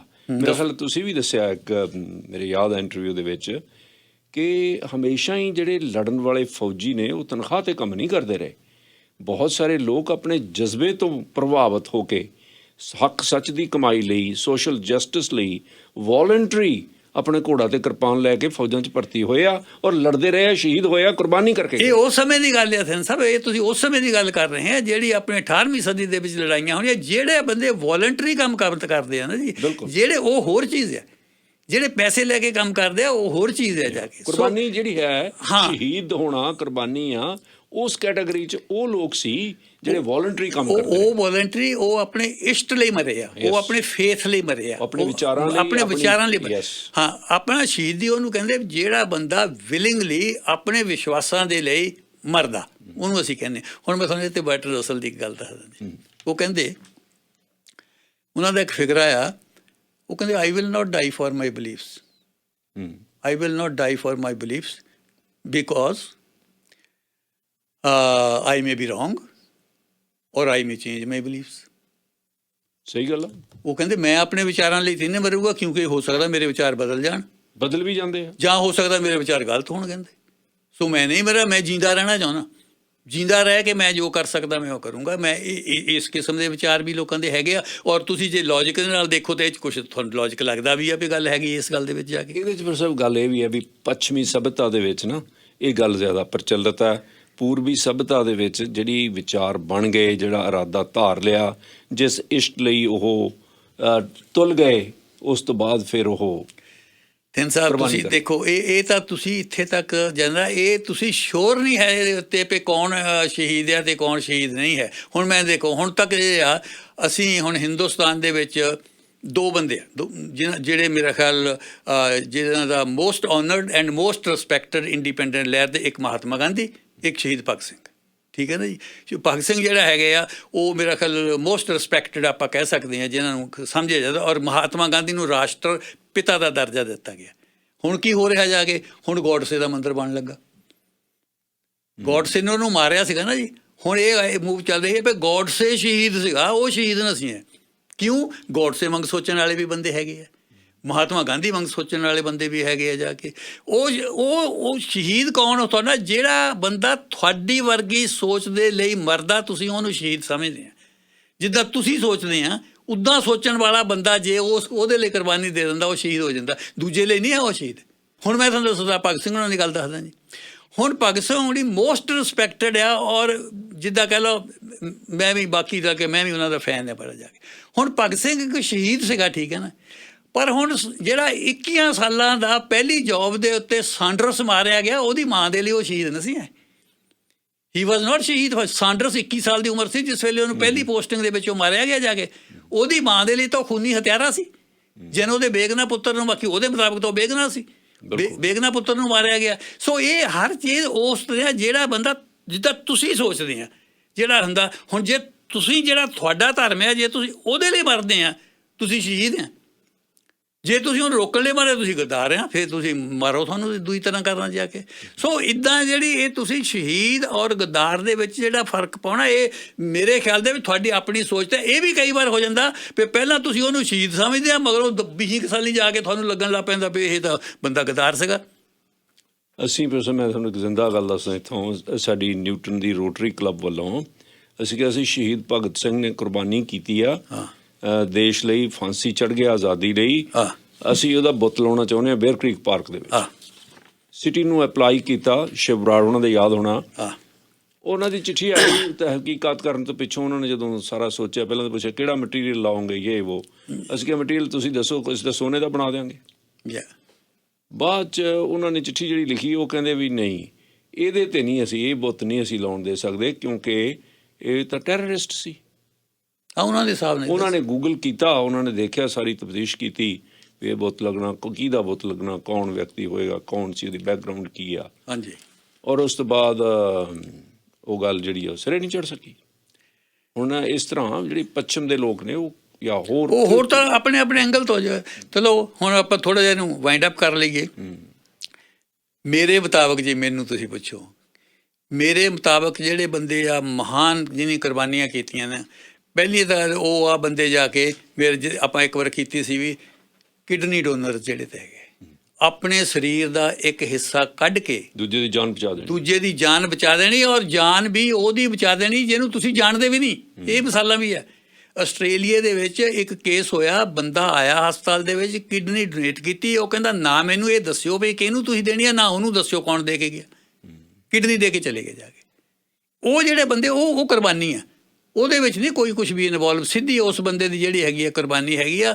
ਔਰ ਇਸ ਕਿਸਮ ਦੇ ਆਪਾਂ ਕੀਤਾ ਸੀ ਮੁੰਡੇ ਦਾ ਨਾਂ ਇੱਥੇ ਆਪਣੇ ਸਰੀ ਦੇ ਵਿੱਚ, ਇਹ ਮੁੰਡਾ ਕੀਤਾ ਇੱਥੇ ਅਸੀਂ ਅਨਾਉਂਸ ਕਰ ਰਹੇ ਸੀ ਵੀ ਉਹਨੇ ਮਰ ਜਾਣਾ। ਹਾਂ, ਉਹ ਕਹਿੰਦਾ ਮੈਂ ਇੰਡੀਆ ਨੂੰ ਚੱਲਿਆ ਸੀ, ਮੈਂ ਉਹਦਾ ਤੁਹਾਡਾ ਨੰਬਰ ਲਿਖ ਕੇ ਜੇਬ 'ਚ ਬਟੂਏ 'ਚ ਪਾ ਲਿਆ। ਜਦੋਂ ਕਹਿੰਦਾ ਮੈਂ ਇੰਡੀਆ ਤੋਂ ਮੁੜ ਕੇ ਆਇਆ, ਉਹਨੇ ਆ ਕੇ ਕਿਡਨੀ ਦੇਤੀ, ਉਹ ਬਚ ਗਿਆ।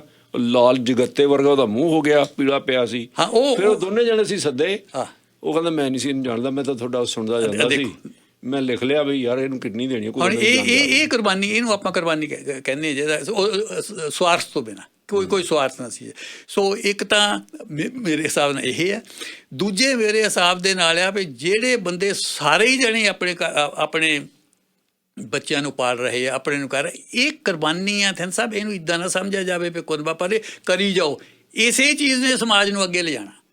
ਇਹ ਜੋ ਅਸੀਂ ਮੇਰੇ ਸਾਰੇ ਆਪਣੇ ਸੁਣਨ ਵਾਲੇ ਜਿਹੜੇ ਆ ਜੋ ਕਰ ਰਹੇ ਆ, ਡੂ ਇਟ, ਕਰੀ ਜਾਓ ਇਸੇ ਹਿਸਾਬ ਦੇ ਨਾਲ ਜਾ ਕੇ, ਔਰ ਇਹਨੇ ਸਮਾਜ ਨੂੰ ਅੱਗੇ ਲਿਜਾਣਾ ਹੈ। ਔਰ ਆਪਣੇ ਫਿਰ ਮੈਂ ਇੱਕ ਵਾਰ ਦੁਹਰਾ ਦਿਆਂ, ਜਿਨ੍ਹਾਂ ਦੇ ਪੇਰੈਂਟਸ ਜੀਂਦੇ ਆ ਉਹਨਾਂ ਨੂੰ ਜਾ ਕੇ ਅਹਿਸਾਸ ਕਰਾਓ ਵੀ ਅਸੀਂ ਤੁਹਾਡੀਆਂ ਕੁਰਬਾਨੀਆਂ ਨੂੰ ਭੁੱਲੇ ਨਹੀਂ ਹੈ। ਅਸੀਂ ਜਿਹੜੇ ਹੈਗਾ, ਸਾਨੂੰ ਪਤਾ ਤੁਸੀਂ ਸਾਡੇ ਲਈ ਕੀ ਕੀਤਾ। ਅਸੀਂ ਜੇ ਇੱਥੇ ਹੈਗੇ ਹਾਂ ਤਾਂ it's all due to you, ਤੁਹਾਡੇ ਕਰਕੇ ਇੱਥੇ ਆ ਜਾ ਕੇ, ਅਦਰਵਾਈਜ਼ ਇੱਥੇ ਹੋਣਾ ਹੀ ਨਹੀਂ ਅਸੀਂ ਜਾ ਕੇ। ਫਾਦਰ ਔਰ ਮਦਰ ਦਾ ਮੈਂ ਇਸ ਕਰਕੇ ਬਹੁਤਾ ਐਤਕੀ ਨਹੀਂ, ਕਿਉਂਕਿ ਆਪਾਂ ਕਰ ਚੁੱਕੇ ਹਾਂ ਕਈ ਵਾਰ ਇਹ ਗੱਲ ਜਿਹੜੀ ਕਰਦੇ ਆ। ਬਾਕੀ ਜਿੱਦਾਂ ਫਾਦਰ ਮਰ ਸਕਦਾ, ਮਦਰ ਵੀ ਮਰ ਸਕਦੀ ਆ, ਪਰ ਫਾਦਰ ਨੇ ਮਦਰ ਨੂੰ ਮਰਨ ਨਹੀਂ ਦੇਣਾ, ਮੈਨੂੰ ਇੰਨਾ ਪਤਾ। ਉਹ ਆਪ ਮੋਹਰੇ ਹੋਊਗਾ ਜਾ ਕੇ ਜੇ ਕੋਈ ਸਿਚੁਏਸ਼ਨ ਇੱਦਾਂ ਆ ਕੇ ਬੱਚਿਆਂ ਨੂੰ ਬਚਾਉਣ ਦੀ ਕੋਈ ਸਿਚੁਏਸ਼ਨ ਆ ਗਈ। ਸੋ ਇਸ ਗੱਲ ਕਰਕੇ ਜਿਹੜੇ ਵੀ ਸੁਣਨ ਵਾਲੇ ਹੈ, ਜਿਹੜਾ ਵੀ ਗੁੱਡ ਵਰਕ ਕਰ ਰਹੇ ਆ, ਕੰਟੀਨਿਊ ਕਰਦੇ ਰਹੋ। Thank you very much. ਬਹੁਤ ਮਿਹਰਬਾਨੀ।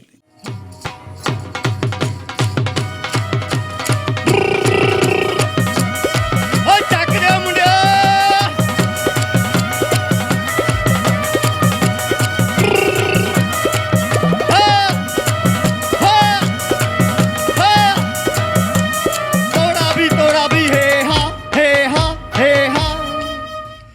ਹੋ ਮੈਂ ਤਾਂ ਤੈਨੂੰ ਲੈਣ ਆ ਗਿਆ, ਤੂੰ ਲੱਗ ਬਹਿ ਗਈ ਖੂੰਜੇ ਨੀ, ਕੱਲੇ ਭੌਰ ਦਾ ਚਿੱਤ ਨਹੀਂ ਲੱਗਦਾ। ਹੋ ਕੱਲੇ ਭੌਰ ਦਾ ਚਿੱਤ ਨਹੀਂ ਲੱਗਦਾ, ਸੁੰਨੀ ਹਵੇਲੀ ਗੂੰਜੇ ਨੀ, ਕਿਹੜਾ ਮੇਰੇ ਕੱਪੜੇ ਧੋਵੇ।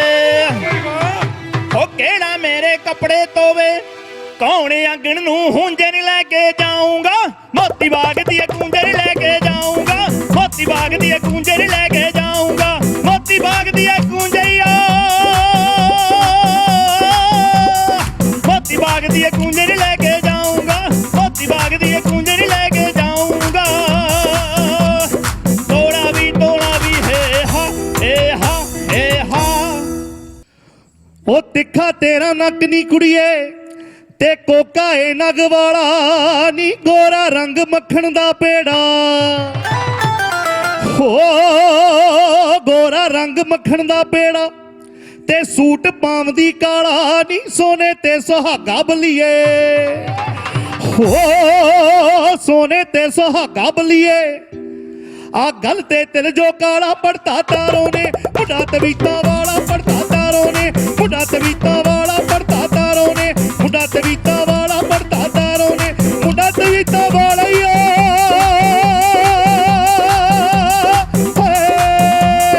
ਮੁੰਡਾ ਤਵੀਤਾ ਵਾਲਾ ਪੜਤਾ ਤਾਰੋਂ ਨੇ, ਮੁੰਡਾ ਤਵੀਤਾ ਵਾਲਾ ਪੜਤਾ ਤਾਰੋਂ ਨੇ।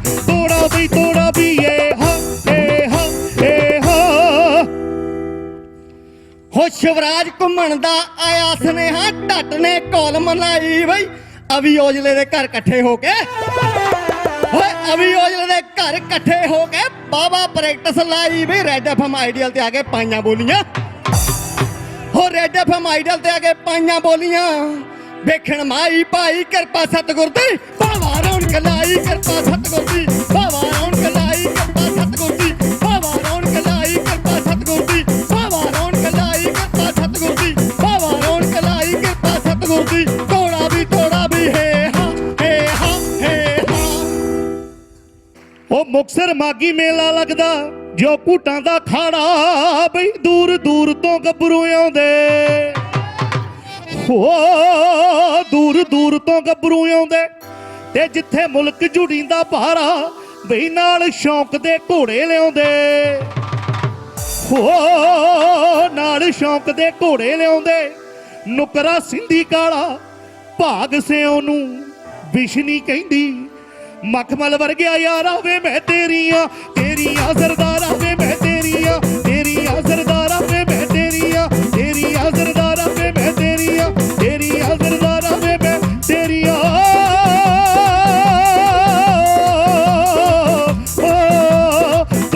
ਤੋੜਾ ਵੀ ਏ ਹਾ ਏ ਹਾ ਏ ਹਾ। ਹੋ ਕੁੜੀਆਂ ਜੱਟਾਂ ਦੀਆਂ ਹੋ ਗਈਆਂ ਸ਼ੌਂਕੀ, ਪੜਨ ਕੈਨੇਡੇ ਜਾ ਕੇ ਬਈ, ਵਾਲ ਜਮਾਂ ਸਟਰੇਟ ਕਰਾ ਲੈ। ਹੋ ਵਾਲ ਜਮਾਂ ਸਟਰੇਟ ਕਰਾ ਲੈ, ਆ ਗੁੱਤ ਦਾ ਜੱਬ ਮਕਾ ਕੇ ਬਈ, ਸੁੱਥਣਾ ਘੱਗਰੇ ਨਜ਼ਰ ਨਹੀਂ ਆਉਂਦੇ।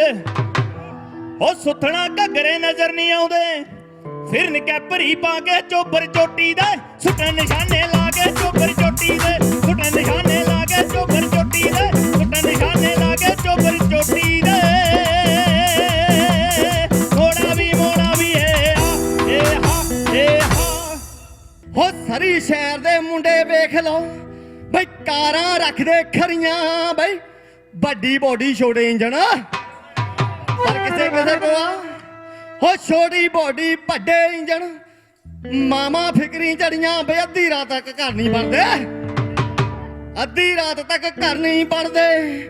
ਮਾਮਾ ਫਿਕਰੀ ਜੜੀਆਂ, ਰੋਂਦੀ ਪਿੰਕੀ ਨੂੰ ਮਾਂ ਦੇ ਵੇ ਤਲਵਾਰੀਆਂ, ਰੋਂਦੀ ਪਿੰਕੀ ਨੂੰ ਮਾਂ ਦੇ ਵੇ ਤਲਵਾਰੀਆਂ, ਰੋਂਦੀ ਪਿੰਕੀ ਨੂੰ ਮਾਂ ਦੇ ਵੇ ਤਲਵਾਰੀਆਂ, ਰੋਂਦੀ ਪਿੰਕੀ ਨੂੰ ਮਾਂ ਦੇ ਵੇ ਤਲਵਾਰੀਆਂ, ਰੋਂਦੀ ਪਿੰਕੀ ਨੂੰ ਮਾਂ ਦੇ ਵੇ ਤਲਵਾਰੀਆਂ, ਰੋਂਦੀ ਪਿੰਕੀ ਨੂੰ। ਤੋੜਾ ਵੀ ਹੈ ਹਾ ਏ ਹਾ ਏ ਹਾ।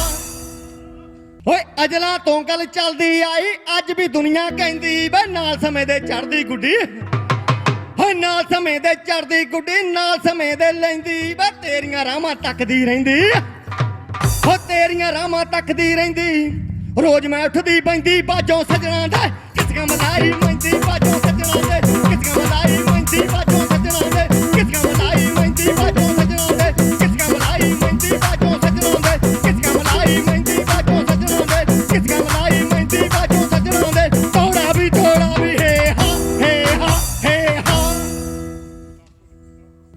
ਉਹ ਮੌਤ ਨਾ ਕਰਿਆ ਕਰਨੀ ਵੇਖ ਮੌਤ ਦੇ ਕਾਰੇ ਨੀ ਪਹਿਲਾਂ ਮੌਤ ਨੇ ਦਿੱਲੀ ਲੁੱਟੀ ਹੋ ਪਹਿਲਾਂ ਮੌਤ ਨੇ ਦਿੱਲੀ ਲੁੱਟੀ ਫਿਰ ਵੜ ਗਈ ਪਟਿਆਲੇ ਨੀ ਨਾਭੇ ਸ਼ਹਿਰ ਦੀ ਮਰ ਗਈ ਕੰਜਰੀ ਹੋ ਨਾਭੇ ਸ਼ਹਿਰ ਦੀ ਮਰ ਗਈ ਕੰਜਰੀ ਰੌਣਕ ਲੈ ਗਈ ਨਾਲੇ ਜਲਦੇ ਫੁੱਲ ਤਰਦਾ ਚੱਕਲੇ ਪਤਲੀਏ ਨਾਰੇ ਜਲਦੇ ਫੁੱਲ ਤਰਦਾ ਚੱਕਲੇ ਪਤਲੀਏ ਨਾਰੇ ਜਲਦੇ ਫੁੱਲ ਤਰਦਾ ਚੱਕਲੇ ਪਤਲੀਏ ਨਾਰੇ ਜਲਦੇ ਫੁੱਲ ਤਰਦਾ ਚੱਕਲੇ ਪਤਲੀਏ ਨਾਰੇ ਜਲਦੇ ਫੁੱਲ ਤਰਦਾ ਚੱਕਲੇ ਪਤਲੀਏ ਨਾਰੇ ਜਲਦੇ ਫੁੱਲ ਤਰਦਾ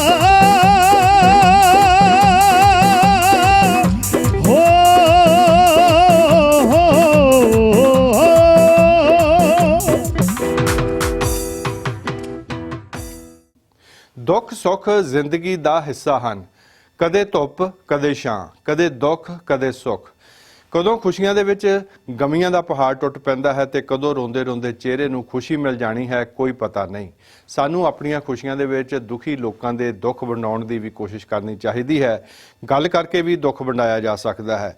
ਪਿੱਛੇ ਜਿਹੇ ਸ਼ਰਮਾ ਪਰਿਵਾਰ ਨੂੰ ਬਹੁਤ ਵੱਡਾ ਸਦਮਾ ਪਹੁੰਚਿਆ ਜਦੋਂ ਪਰਿਵਾਰ ਦਾ 17 ਸਾਲਾਂ ਦਾ ਨੌਜਵਾਨ ਜੋ ਕਿ ਹਾਕੀ ਦਾ ਬਹੁਤ ਵਧੀਆ ਖਿਡਾਰੀ ਸੀ, ਰੋਨਨ ਸ਼ਰਮਾ, ਇੱਕ ਦਰਦਨਾਕ ਹਾਦਸੇ ਦੇ ਵਿੱਚ ਆਪਣੇ ਸਾਥੀਆਂ ਦੇ ਨਾਲ ਮਾਰਿਆ ਗਿਆ। ਅੱਜ ਸ਼ਰਮਾ ਪਰਿਵਾਰ ਦੇ ਅਸਹਿ ਦੁੱਖ ਦੇ ਵਿੱਚ ਸ਼ਰੀਕ ਹੁੰਦੇ ਹਾਂ।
ਦੋਸਤੋ, ਜ਼ਿੰਦਗੀ ਦਾ ਕੋਈ ਭੇਦ ਨਹੀਂ ਕਿੰਨੀ ਹੈ, ਇਸ ਕਰਕੇ ਇਸ ਨੂੰ ਗਵਾਓ ਨਾ। ਵਧੀਆ ਢੰਗ ਦੇ ਨਾਲ ਜੀਓ ਅਤੇ ਵਧੀਆ ਮਿਸਾਲਾਂ ਕਾਇਮ ਕਰੋ।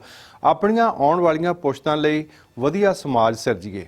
ਆਸੇ-ਪਾਸੇ ਵਾਪਰਦੀਆਂ ਘਟਨਾਵਾਂ ਅਤੇ ਇਤਿਹਾਸ ਤੋਂ ਸਬਕ ਸਿੱਖੀਏ। ਪ੍ਰੋਗਰਾਮ ਦੇ ਆਖਰ ਦੇ ਵਿੱਚ ਦਸਮ ਪਿਤਾ ਸਾਹਿਬ ਸ਼੍ਰੀ ਗੁਰੂ ਗੋਬਿੰਦ ਸਿੰਘ ਜੀ ਮਹਾਰਾਜ ਅਤੇ ਉਹਨਾਂ ਦੇ ਪਰਿਵਾਰ ਅਤੇ ਅਨੇਕਾਂ ਸਿੰਘਾਂ ਦੀਆਂ ਸ਼ਹਾਦਤਾਂ ਨੂੰ ਯਾਦ ਕਰਦੇ ਹੋਏ ਸ਼੍ਰੋਮਣੀ ਕਮਿਸ਼ਨਰ ਸਰਦਾਰ ਕਰਨੈਲ ਸਿੰਘ ਪਾਰਸ ਜੀ ਦੀ ਰਚਨਾ ਢਾਡੀ ਚਮਕੌਰ ਸਿੰਘ ਸੇਖੋਂ ਅਤੇ ਨਵਦੀਪ ਸਿੰਘ ਮੰਡੀ ਕਲਾ ਕੋਲੋਂ ਸੁਣਦੇ ਹਾਂ, ਜਿਸ ਦੇ ਨਾਲ ਹੀ ਹੋ ਜਾਵੇਗੀ ਪ੍ਰੋਗਰਾਮ ਦੀ ਸਮਾਪਤੀ। ਅਗਲੇ ਹਫ਼ਤੇ ਤੱਕ ਬਲਜਿੰਦਰ ਸਿੰਘ ਅਟਵਾਲ ਨੂੰ ਆਗਿਆ ਦਿਓ।